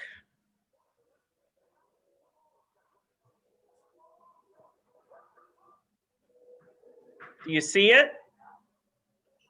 No, you don't even see it. Ugh. Okay, hold on.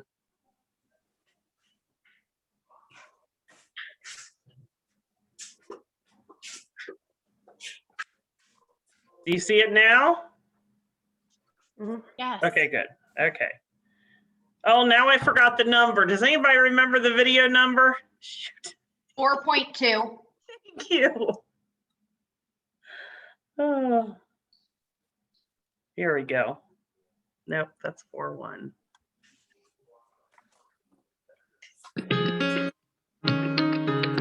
Everybody good? Okay, thank you, Darlene. In order to prepare students to choose tools effectively, I think you need to provide opportunities where they get that chance. My students today felt confident challenging themselves. I noticed a lot of them picked the challenging and the expert level poems. And I think part of that is they had a sense that it was okay to take that risk. I had mentioned that there was no point value associated to any of the choices, that I really wanted them to choose what they felt was going to be the best path for them today. I think that made it okay to practice in class. I think that made it okay to take a risk by choosing an expert level poem, even if they didn't quite get to a full understanding of it at the end. There was no point association with the challenge level. This is your personal decision of how you want to approach poetry today. But I can tell you, there is no easy, because you guys can do easy. We're gonna look at some real life poems that have to do with public health. Believe it or not, there are a lot out there. I was having so much fun on Friday. Okay, so go ahead with your partner, make a decision. What level of poem do you want to do? I love this. And then send one of you up to choose that poem, okay? I provide students choice most commonly in the text that they use. So I try to keep my learning intentions based on a broad skill that could apply to any text or any situation, which is nice because then students can kind of bring in texts that they themselves want to learn more about. So there's a lot of choice with text selection.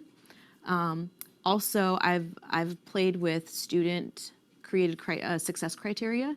So a lot of times I get their feedback. Well, how do you want to show me you understand this concept? How do you want to show me that you understand this skill? So they do have some experience with choosing how they're going to show me their learning. They're older students, so a lot of their seating arrangements, who they want to work with, they're given opportunities to choose within parameters that I've set, because I also want to make sure I'm grouping students in a way that's effective as well. But mostly text selection and choice of how they're going to display their learning is how they choose. My goal for my students is to be able to see that the tools they collect as we work together are ones that they want to use strategically. No one size fits all approach to a lot of the things that we read. And I think that was pretty evident today. Some students used a lot of our rhetorical analysis strategies, but depending on the poem they chose. Some others were really kind of going into more literary strategies that we haven't covered recently.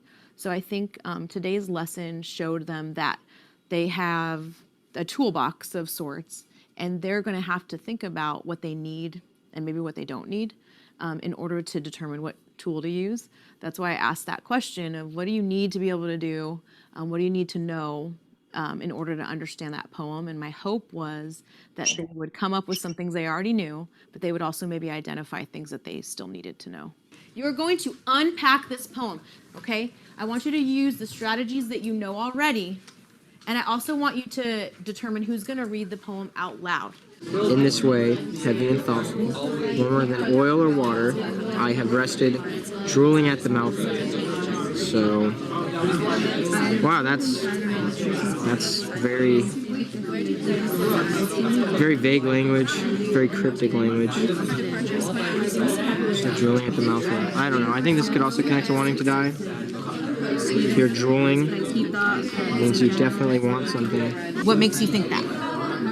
What specific words? Like she, okay. She might feel like since he's not American, he might be like lower.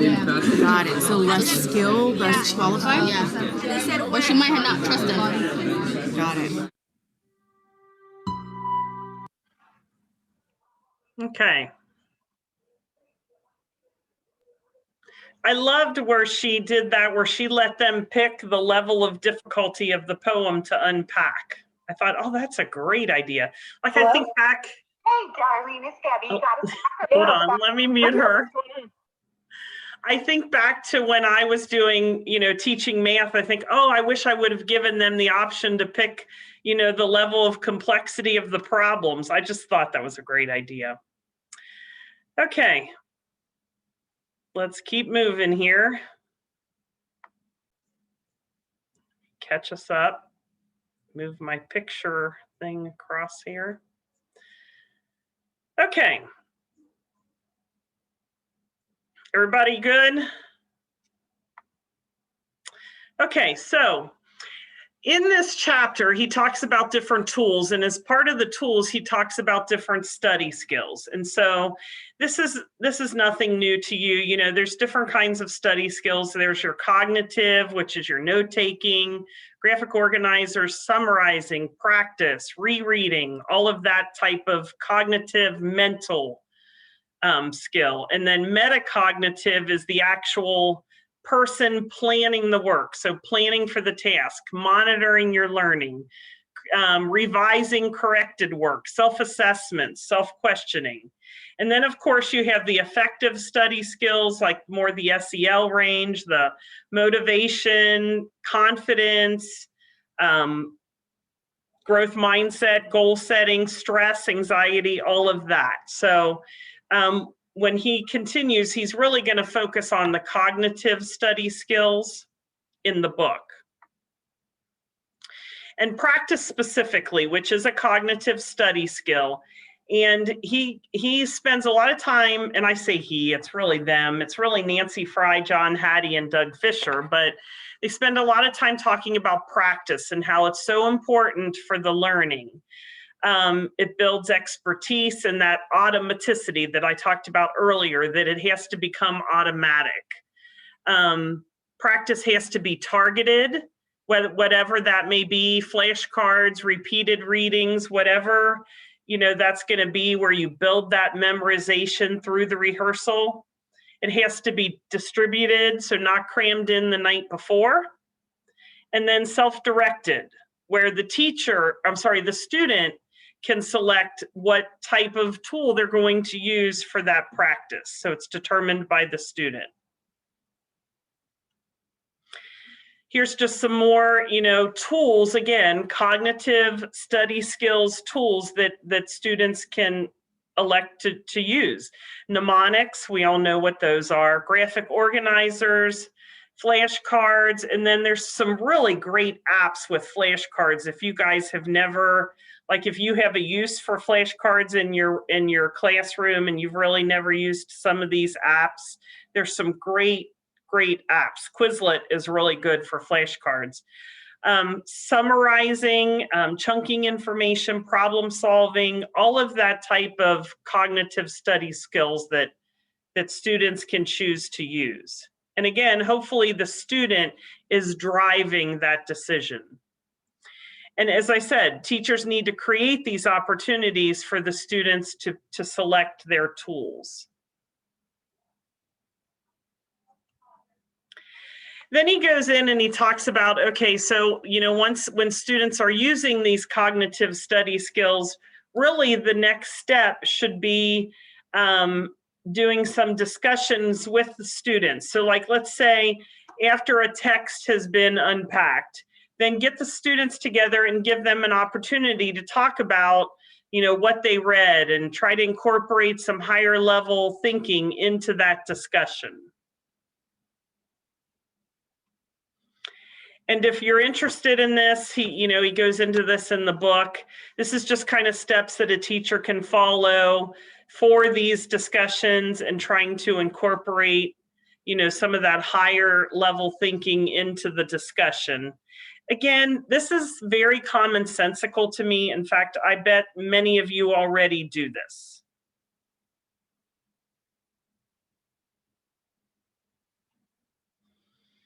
So the key points for students choosing their skills is assessment capable students know where they're headed and they need tools for the journey. They need to be taught the cognitive, metacognitive, and affective tools.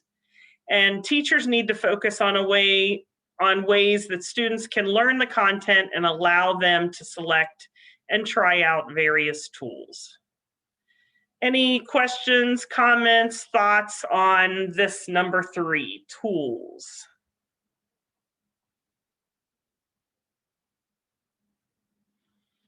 Okay. Okay, let's keep right on going then. 4 is seeking feedback and recognize that errors are opportunities to learn. And I know many of you did the growth mindset, so I'm not going to hit that second part too hard because we really went in depth yesterday.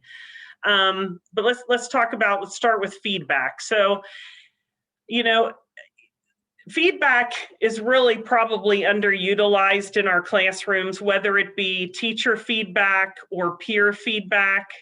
But we really need to teach students these feedback skills, especially maybe peer feedback skills, because they're probably already doing that. And so it's important that you teach them the correct way to give feedback. You know, it's kind of like one of those things where you slow down to speed up. You know, it might take some time in the beginning of the year to teach, you know, about how to give peer feedback, but hopefully in the end it'll pay off and you will save time. But obviously, you know, feedback should be timely, specific, actionable. In fact, I think there's another slide on that coming up. And it should really address 3 major questions. Where am I going? How am I going there? And where will I go next? I find that a lot of times teachers will give feedback about, you know, where they're going and how they're going there. But the part that's missing is where am I going to go next? So instead of feedback, feed forward. What are the next steps? Okay, so I want to read this example for you. And this is, again, this is a great example of feedback given that addresses these questions. Okay, the feedback we provide should address the 3 major questions, as we said. Where am I going? How am I going there? Will I go next? The first question is addressed, wait a minute. I think am I reading the right? Yeah, I am reading. The first question is addressed through the learning intentions and success criteria. So where are we going? That's the success criteria. Feedback from knowing what success looks like allows students to strive along with the teacher to these goals. If the goal, for example, is to write a detailed explanation of factors leading to the failure of the Fukushima Daiichi nuclear reactor in 2011, omitting information from prior safety studies would be an error that would need to be corrected. That's exactly what chemistry teacher Dennis Eagleton did when he met with his student Charla to discuss her first draft. I read your draft last night. You're off to a great start, he began. Let's look at this together so we can figure out how best to support your next draft. After identifying strengths in her initial report, he turned his attention to the checklist for the report. What's missing so far is information about any safety concerns prior to the disaster. Mr. Eagleton then went on to address the second question, which concerns using strategies to address discrepancies. So let's talk for a few minutes about where you might locate this information. Making a list of places to check out is going to prevent you from forgetting the ideas we brainstorm. He and Charla spend a few minutes discussing possibilities, including checking the Japanese Nuclear Safety Commission Agency for information. Because the students in his class were researching nuclear disasters from around the world, including Chernobyl and 3 Mile Island, he had curated several such resources on his course learning management system. And I know a lot of you teachers probably do that. When you give projects, you probably give resources for the students to check out during their project. However, Charla had overlooked these resources when developing her initial draft. So here's the part that I feel like we're missing, the third question. Mr. Eagleton then shifted his attention to the third question, addressing Charla's next steps. What's next for you? It's important that you have a plan. What 2 or 3 things are you going to do? Charla offered, well, I've got some reading to do for looking for any safety reports, but once I write up that part, I'm going to have someone else who's not working on Fukushima read it just to make sure it makes sense. And smiling, she said, I guess I need to use the checklist a little better too. Thanks, Mr. E. With that, Charlotte headed back to her team. So you get the idea that I think we've, a lot of times we as teachers give feedback on what's already been produced, but we don't give feedback of, okay, now where are you going to go next? So these are just some language frames that you can use to teach your students about, when they're giving peer critiques. These are just some sentence starters that they can use for those peer critiques. I'll give you a minute just to kind of read through these.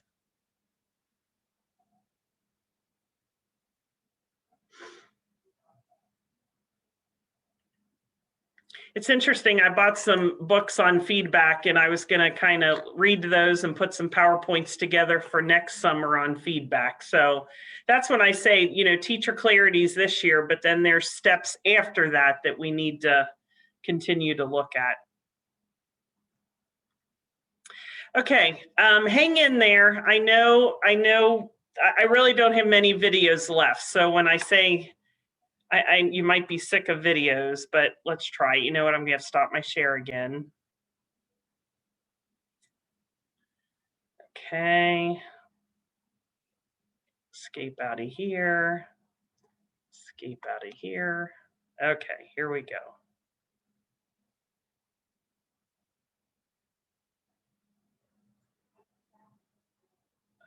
Oh, I think I escaped too far. Uh-oh, hold on. It jumped to a whole different part. Got to get the readers on. Okay, here we go.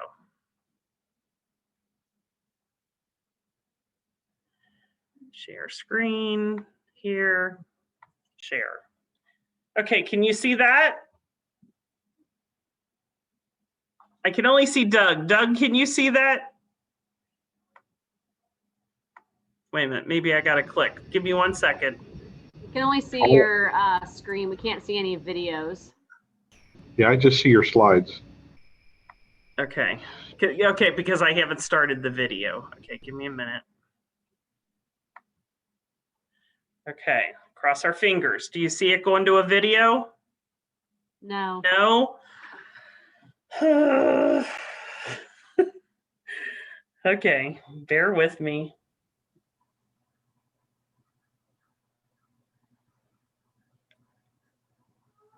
Let me pull this up, see if that helps. Okay. Share screen. Okay, do you see a video now? Yes. Yes. Oh, I just don't understand that. If someone understands what I'm doing wrong for future, please let me know. But anyway, okay, here we go.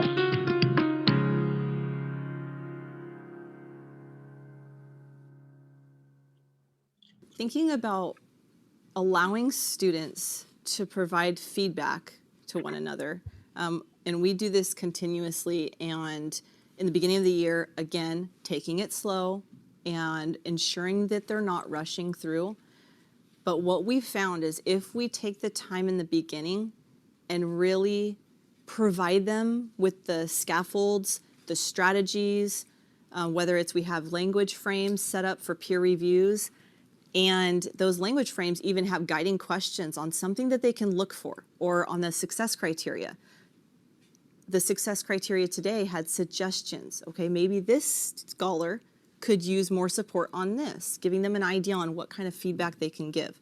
So what we're really trying to encourage and what we've seen with students being able to really master that idea of giving each other feedback, and we say specific, encouraging, and constructive. And so the students, and we've come up with this quick phrase that helps us reminder it only takes a sec to be specific, encouraging, and constructive, because we don't want to be overly nice and say everything's great, because then we're really hindering that learning process. We're really stunting the growth. We don't want to be super critical and where someone feels like they're shutting down. We're trying to match the success criteria and the feedback we might give someone if they were at that success criteria? Yes, and I'm going to draw a little image here. So basically, if we were to have our statements lined up, our new statements for the suggestions, for the recommendations, we would line them up right next to them. And we are definitely looking forward to this college level conversation and justifying why would this recommendation match or fit a student who has found themselves at this level of success. Okay, so thinking about the statement that's giving you a recommendation. What could they do next? What could they possibly work on? What support might they need? Why does that match that level of success? Just checking. Okay, 5 minutes. We encourage you to spread those new statements out so that everyone gets a chance to look at one, and then you can discuss where would this align? What kind of recommendation does this fit? Or what kind of success criteria does this fit? You may begin. Has everything they need to pass? Yeah. Yeah. Seems like that. It's like some of the words that they use is like identified, and then elaborate and detailed. Which leads me to believe that it's the first one. Yeah, it sounds like it sounds a lot more scholarly. Non-passing grade. So what do you guys got? What are you thinking? So we think the first one is like it has a lot more scholarly words, so we think that's the first one. Okay. And so why did you choose, because okay, you said this is the most scholarly one. Why did you choose these in this particular order? These two are like not passing like grades or something if they were getting graded, and this one's probably like an A, and this one's like a B, and this one's a C. Okay, so you kind of assigned a grade to each one, right? Whether or not they met the success criteria. So you're saying that these two, the scholar, if their response was like this, they wouldn't have met that success criteria? This may have been like a C minus, and then this would have been an incomplete. An incomplete and C minus. Okay. The way we prepare students to give helpful feedback to each other, it takes a long time. It takes a lot of practice. And luckily I work with a colleague who is really, really good at this and has developed some great sentence frames around that help facilitate that conversation. So as you're practicing it, it's always a nice thing to go back and remind students, hey, let's look at our sentence frames and how we give feedback. And so as the students progress through and you practice it, they become better, but it really has to be intentional. As a science teacher, that wasn't something I came out of my credential program with and that I didn't use for a long time. And in the past year or so, year and a half, I've been working with my co-teacher to do that. And so really being intentional about that this is what we're practicing, this is how we're going to do it, and taking your time, being patient. And if the students aren't using the correct language, aren't providing that feedback appropriately, then taking a step back, reminding them of what it should look like, and giving them another chance to try it. So really, it's that practice, giving feedback to the students about how they're giving feedback is really important. Okay, did you understand what they were doing there? I probably should have given an intro into that. But from what I could pick up, they were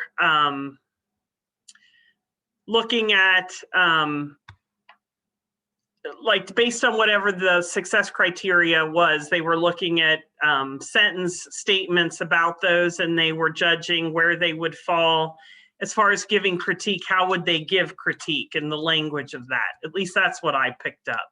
So the idea is that when you are doing this, before you actually just throw your students out to give that peer critique, you need to practice it with them. Make up some work that they critique, and they practice giving peer feedback without just throwing them in and actually doing it. That practice is really important.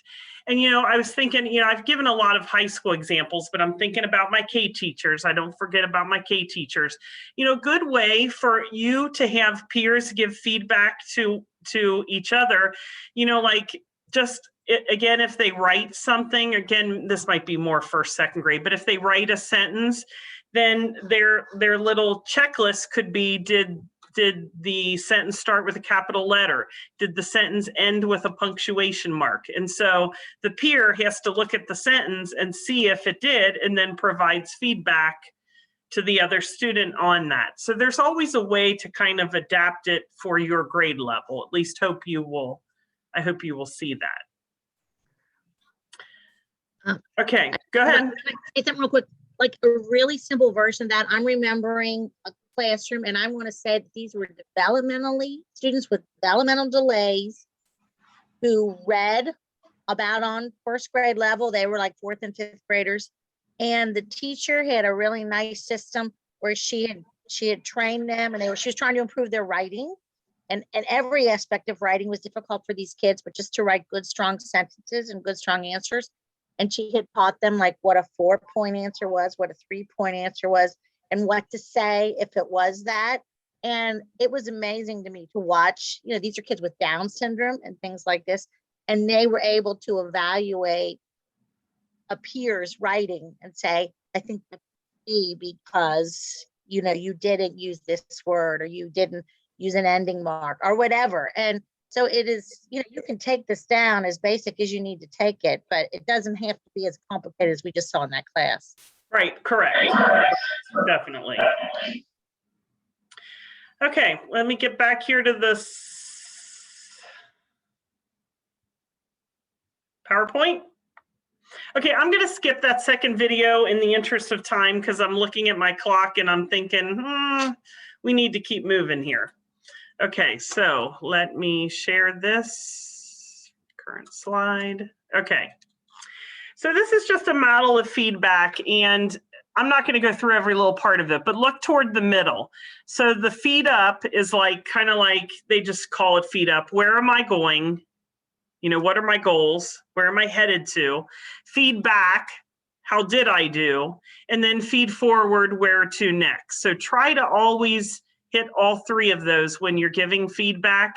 And then feedback occurs at different levels, and that's at the bottom here. You have the task level, which is the actual assignment or activity that they're doing.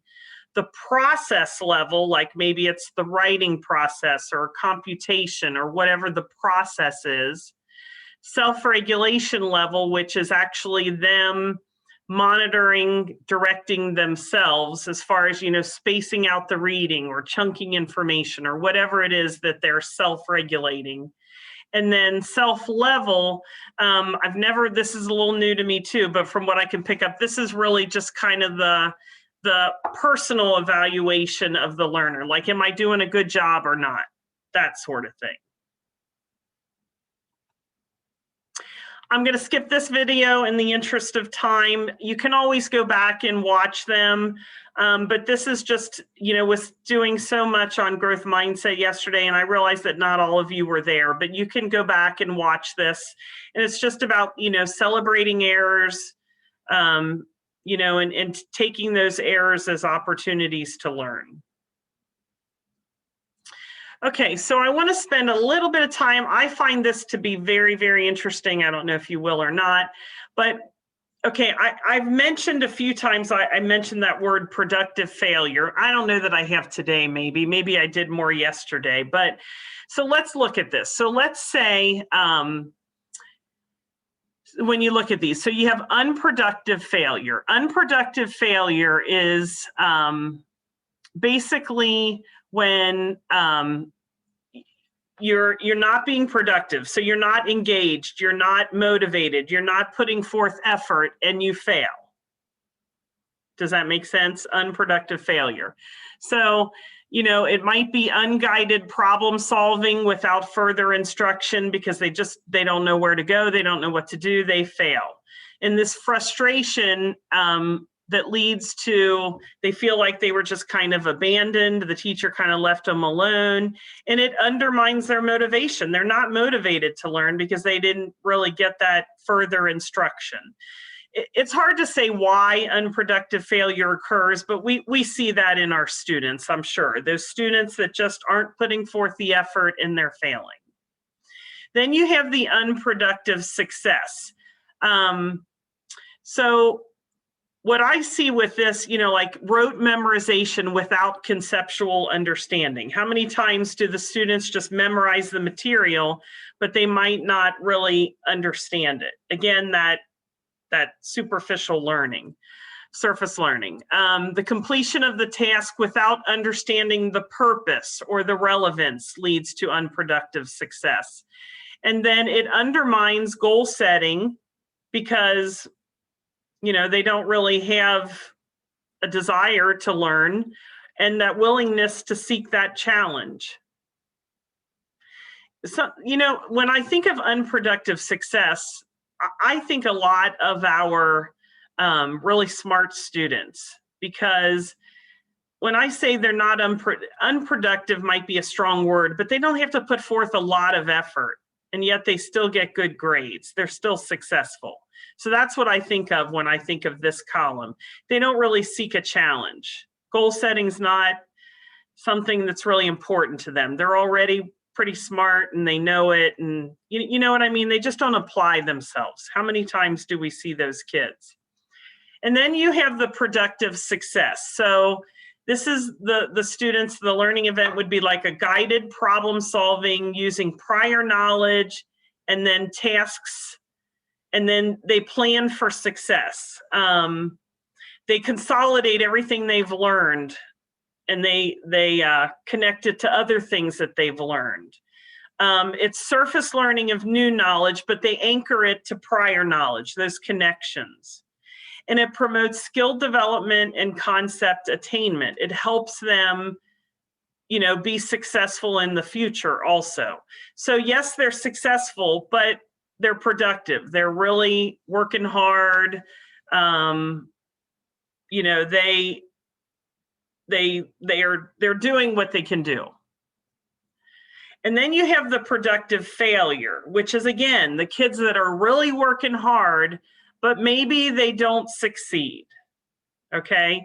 So they might be unsuccessful with something, problem solving or using prior knowledge. They require further instruction. They might learn from their errors. They typically do learn from their errors because they want to be productive. They're motivated.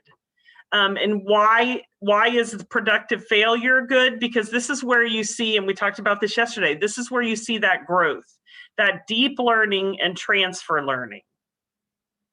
And it promotes cognitive, metacognitive, and effective strategies. So here's what I want you to see.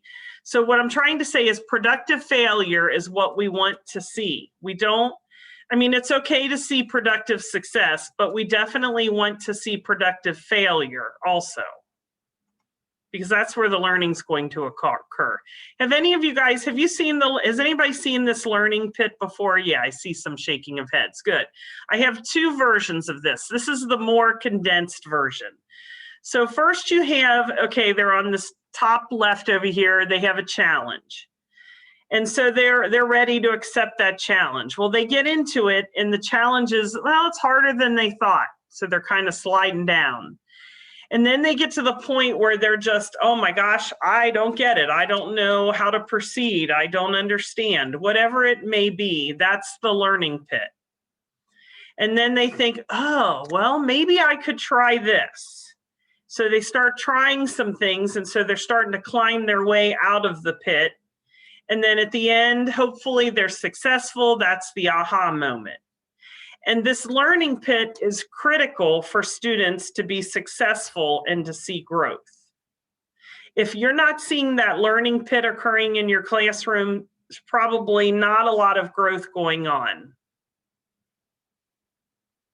This is just the same thing, just kind of phrased a little differently. I'll give you a minute just to kind of read through this.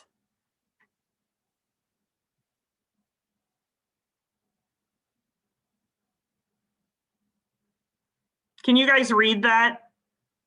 Okay.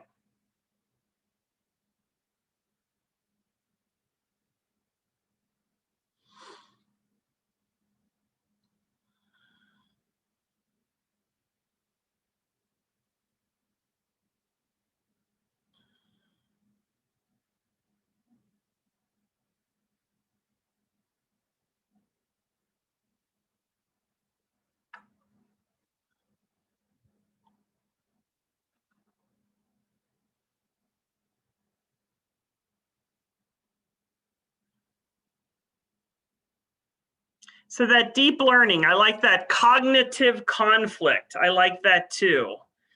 So that's essential. And again, I know I'm not telling you anything you don't know, but that's essential for learning. You know, it'd be really cool to have one of these posted up in your classroom to continually remind students that they have to struggle. Struggle is good, you know? Okay, so the key points for this one: teachers need to create opportunities to provide feedback to self, peers, and teacher. Challenge is important, not too hard, not too boring. Productive failure is important. Errors need to be celebrated and followed up with instruction on where to go next. Any thoughts on this particular section? Feedback, do any of you handle feedback in a way that you think it'd be nice to share with your colleagues that they might benefit from hearing that? I'm sure everybody's always open to new ways to provide feedback.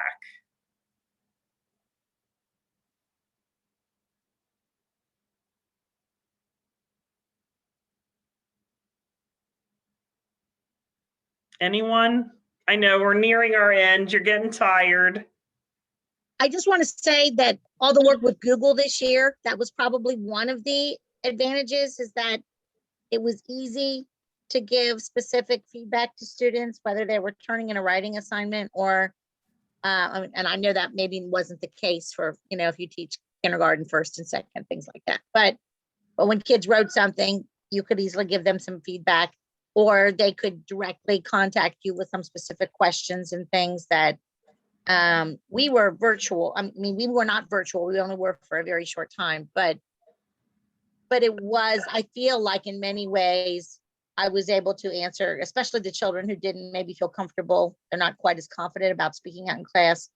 Some of them I probably addressed their individual questions and concerns and struggles better than I might have in years past. Great, thanks.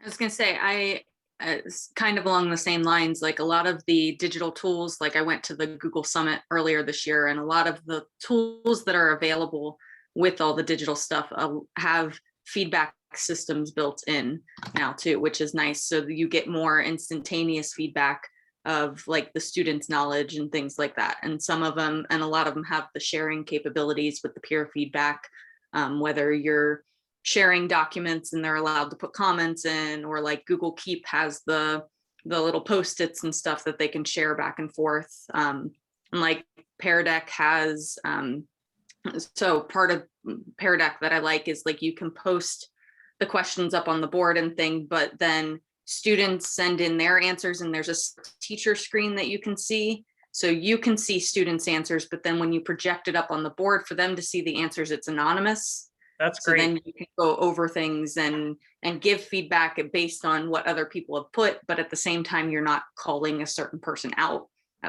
while you're working on it. Right. Thanks, Tiffany.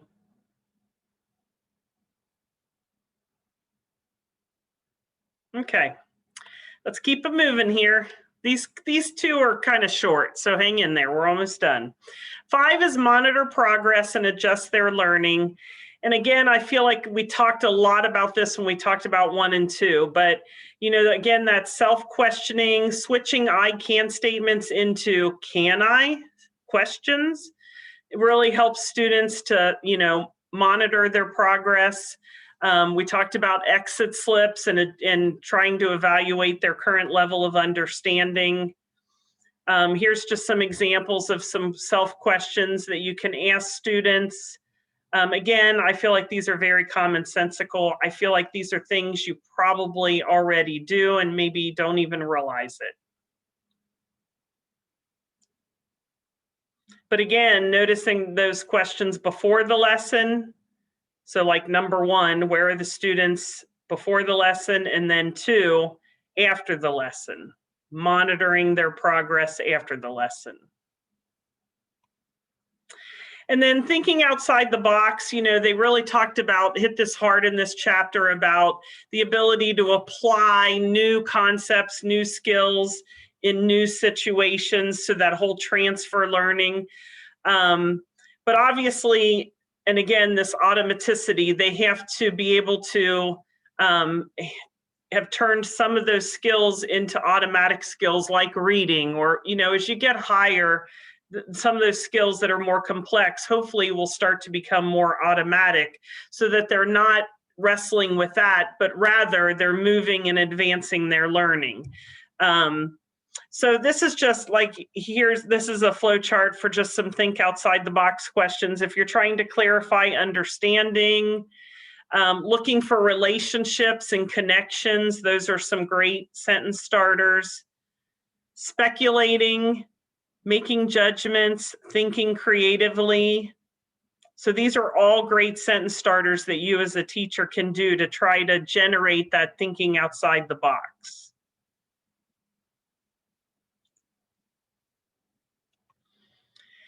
And then this is just a recommendation for you as a teacher. Let's say your students are working on an activity, and 2 minutes into the activity, you want to make sure that they understand what they're doing. So you kind of stop them and you just clarify their understanding. You know, what are you being asked to do? What do we know about this problem?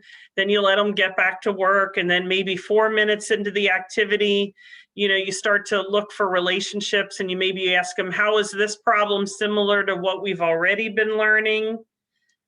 Discuss that a little bit, let them get back into the activity. 10 minutes in, speculating, you know, what are we sure of? What mistakes should we watch out for? You get the idea.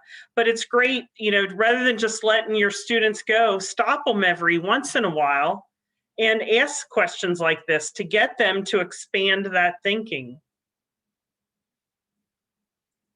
How many, I'm sure a lot of you do this already. How many of you think, oh yeah, this is great. I never really thought to do that. And maybe you'll try it. Maybe. Okay, great. Yeah, I think back when I was teaching, I just kind of let them go. I didn't really keep stopping them and trying to expand their thinking. Now, you can also do this, obviously, if you're strolling around the groups and doing it more individually too. This is just another method where, like, if you're in a discussion, to ask students to lower the volume and listen to their own thoughts. I love that. Lower the volume and listen to your own thoughts. And then just ask them, you know, where are you right now with your thinking? You know, can you come up with 1 or 2 amazing questions that you can pose to the class after the discussion, or when we pick up the discussion, sorry. And then you can do this with Google Docs. You could do it with a projector and a screen and all of that. But you get the idea that once they're going, you stop them and get them to reflect. This is more metacognition.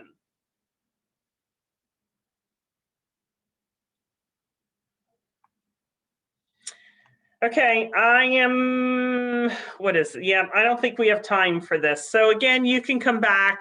This will help you kind of, you know, understand this section. And again, we've talked a lot about this already when we talked about 1 or 2, but helping students to monitor their progress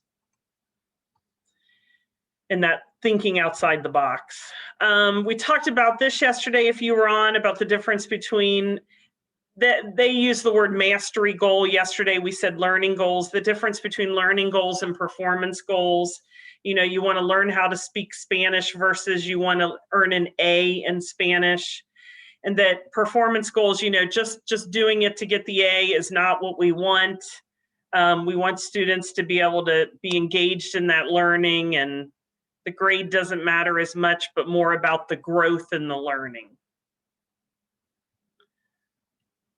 So the key points for number 5, assessment capable learners must engage in reflective self-questioning, and that helps them monitor their progress.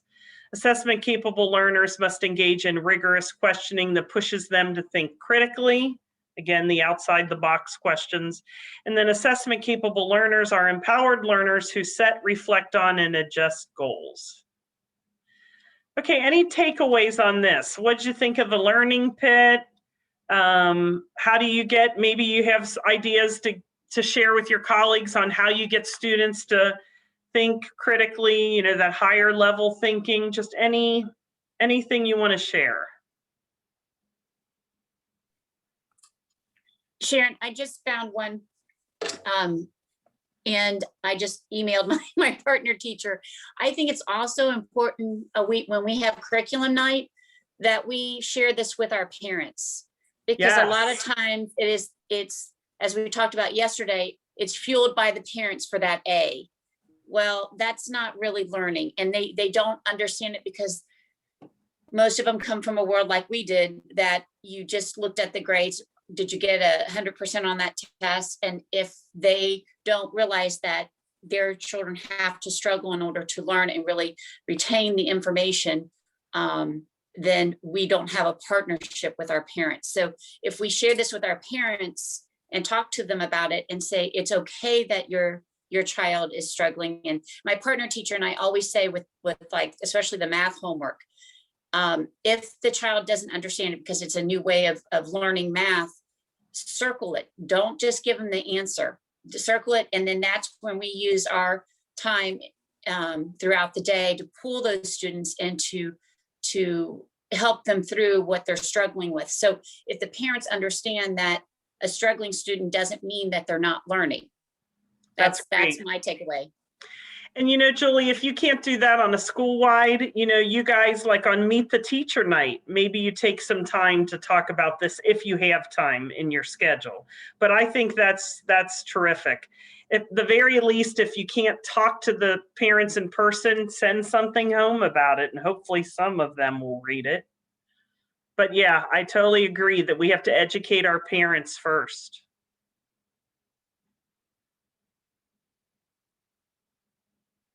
Any other comments?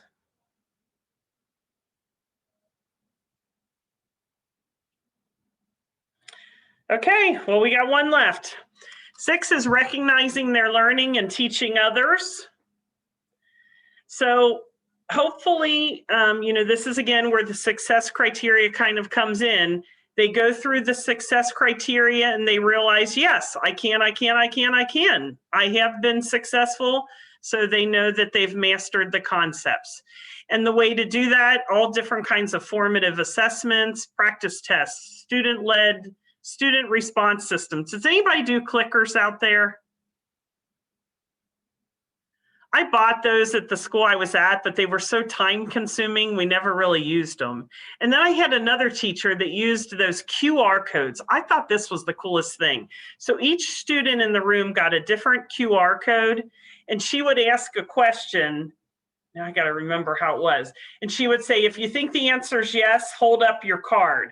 And they would hold up their QR code, and all she had to do with her tablet was just scan the room really quick. And then she knew who said yes. And then it appeared in her system who said yes. It was the coolest thing. I forget. If anybody's interested in that, I can find out what it's called. Has anybody done that? Julie, you're shaking your head. You can use Kahoot. Kahoot. Yeah. That's it. And you can make it that you turn, so you can have multiple choice. So it can be A, B, C, or D, and you just turn the QR. That's code. right. Yeah. That's what it was. Wasn't there a true, false, and a A, B, C, D or something, depending on how you did it? Or maybe it was two-sided, or yes, that's what it was. It was great. It was great. Yeah. And it was not time consuming at all. Clickers, they're time consuming, from what I understand, now get it set up. We tried to get clickers because when I taught in the public schools, I had them, and I used them in first grade and they were wonderful. But what's happened is Smart Board has been able to use if you have one-to-one iPads, you can use the one-to-one iPad for the same thing. because the Great. clickers are very expensive. We did look into getting that, but Right. too expensive. Yeah. Yep. Okay, so exit slips, story retelling, student-led conferences, all those type of formative assessments to help you and the student know if they are being successful in mastering these concepts. And if all of this is done correctly, both the teacher and the student understand the results, and both the teacher and the student use those results to take direction on future teaching and learning. And then again, allowing students to keep track of their own progress. The more, that you can do that, the better. Public data displays are frowned upon. You can use them if you do have a very safe, secure classroom where that trust has really been built up, but they are definitely frowned upon, those public displays, unless you have a way to display that without, everyone knowing who's who. But, like when I was, my last school that I was at, they displayed like success in different ways. Like, in fact, I'm going to embarrass her, but one of the teachers on here today, she could tell you so many ways she did things. She was awesome. But she would do these rings, and when they reached a goal, they would add like, a paper chain, they would add a ring. And Colleen, are you out there? Yeah, I'm here. There she I'm is. here. When it got like really long, and I remember you had this huge long chain, didn't you? Yeah, with the paper clips. And then they got a reward. Oh, it was paper Right. clips. That's right. It was paper clips. That's right. Yeah, when it reached the It floor. had to then reach they the got- floor. Right, yeah. That's Uh-huh. right. But go ahead, Colleen.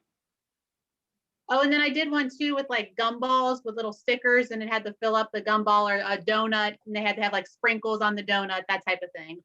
That's Yeah. great. Like all those kind of things that you can display in your room to, reiterate success, and that positive reinforcement, the better. So that's great. And so again, it's important for teachers to give these tools to students to assess their own learning. Rubrics, you have different kinds of rubrics. A lot of the rubrics I've seen are 1, 2, 3, 4, but lately I've seen what they call single point rubrics, which it's either yes or no. You either did it or you didn't, which is kind of nice because it's not so subjective.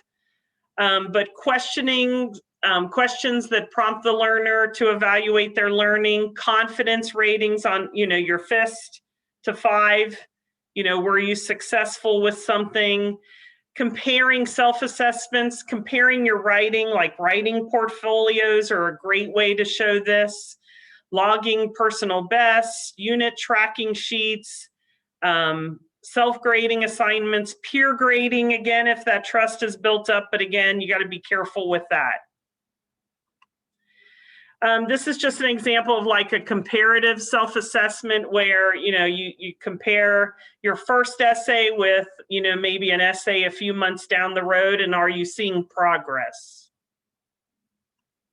This is just a kindergarten alphabet thing. Can they name the alphabets? You could do, uppercase, lowercase. Do they know the sounds? You could do numbers. Can they write their first name, their last name, all that kind of stuff? And it's just for the students. You could put that in their folder or something, and it's for them, even though they might not really know, do I really know the sound of S? It's good for them to be thinking about it. Do they think they know the sound for S? Or if you have an aid and you pull them aside and you go through that, and then with the aid, they can check the ones that they've mastered. Anything for students to be able to see their success. This is a tracking sheet for 9th grade English. And again, you have the learning intentions there and the I can statements, and then they mark if they've reached mastery. We're going to skip this video because, well, no, let's go ahead and do this because we're just about done and I think we're good. So let's go ahead and, oh, you know what though? I'm going to have to, no, well, now I stopped it.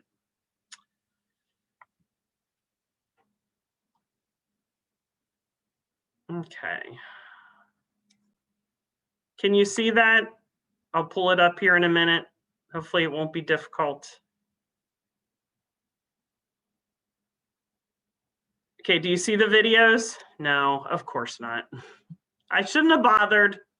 I'm just gonna go right back to my PowerPoint. That's the good Lord telling me you've done enough. Okay. Skip that. You can always go back and watch it. And then just peer teaching, learning, you know, we talked about having the peers teaching each other. You can do partner checks where you take a moment, check with your partner about something to help check for understanding of something. Peer assisted reflection, like you can pick a homework problem and then each of them share their answer and give feedback to the other student. Student think alouds, where students share their thinking aloud. Reciprocal teaching, they read in small groups, and after a few paragraphs, you can stop and summarize and work together to try to figure out and unpack the text. So these key points is just assessment capable learners need to learn how to be reflective and self-aware, know if they're successful.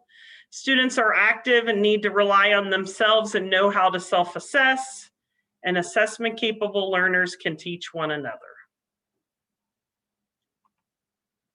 So that's all 6 in a nutshell. I know that was a lot, but hopefully, like I said, you found that to be beneficial.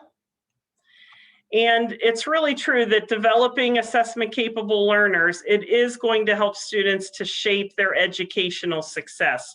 It's going to make a huge impact on them if you try to incorporate some of these ideas into your classroom. And finally, that's just my contact information if you want to reach out for any reason. I've said this before, but I would love to hear about your success stories. You know, I tried this and that and it worked. And it not only, you know, I mean, I hope that you don't feel embarrassed to share that. I love hearing success stories because I like to think that all of these sessions do make some sort of impact. But then it helps me if I'm presenting in the future, because if you guys give me great ideas that I can incorporate into my next one. Like yesterday for growth mindset, you know, there was that U cubed and there was the, there were 3 things that the ready to use resources for mindsets, and then the Big Life Journal. I took all those and I incorporated it into my PowerPoint. So see, it just makes it better and better. So I'd love to hear your success stories. Okay, any final thoughts or questions or anything? Okay. Okay, well, you know where to find me. If you need anything, I'm here. And again, next week, we have one more session. Next Monday is teacher credibility and collective teacher efficacy. So hopefully you can join us for that. You will get 0.3 free CEUs for this session, and they should be appearing on your Educated Data Center very soon, within a few days, I would think. Okay, thank you everyone for your attention. Thanks for your participation. You guys were great today. We had a smaller group, but man, you guys really stepped up to the challenge. So thank you, thank you. Okay, everybody take care. Bye-bye. Thank you.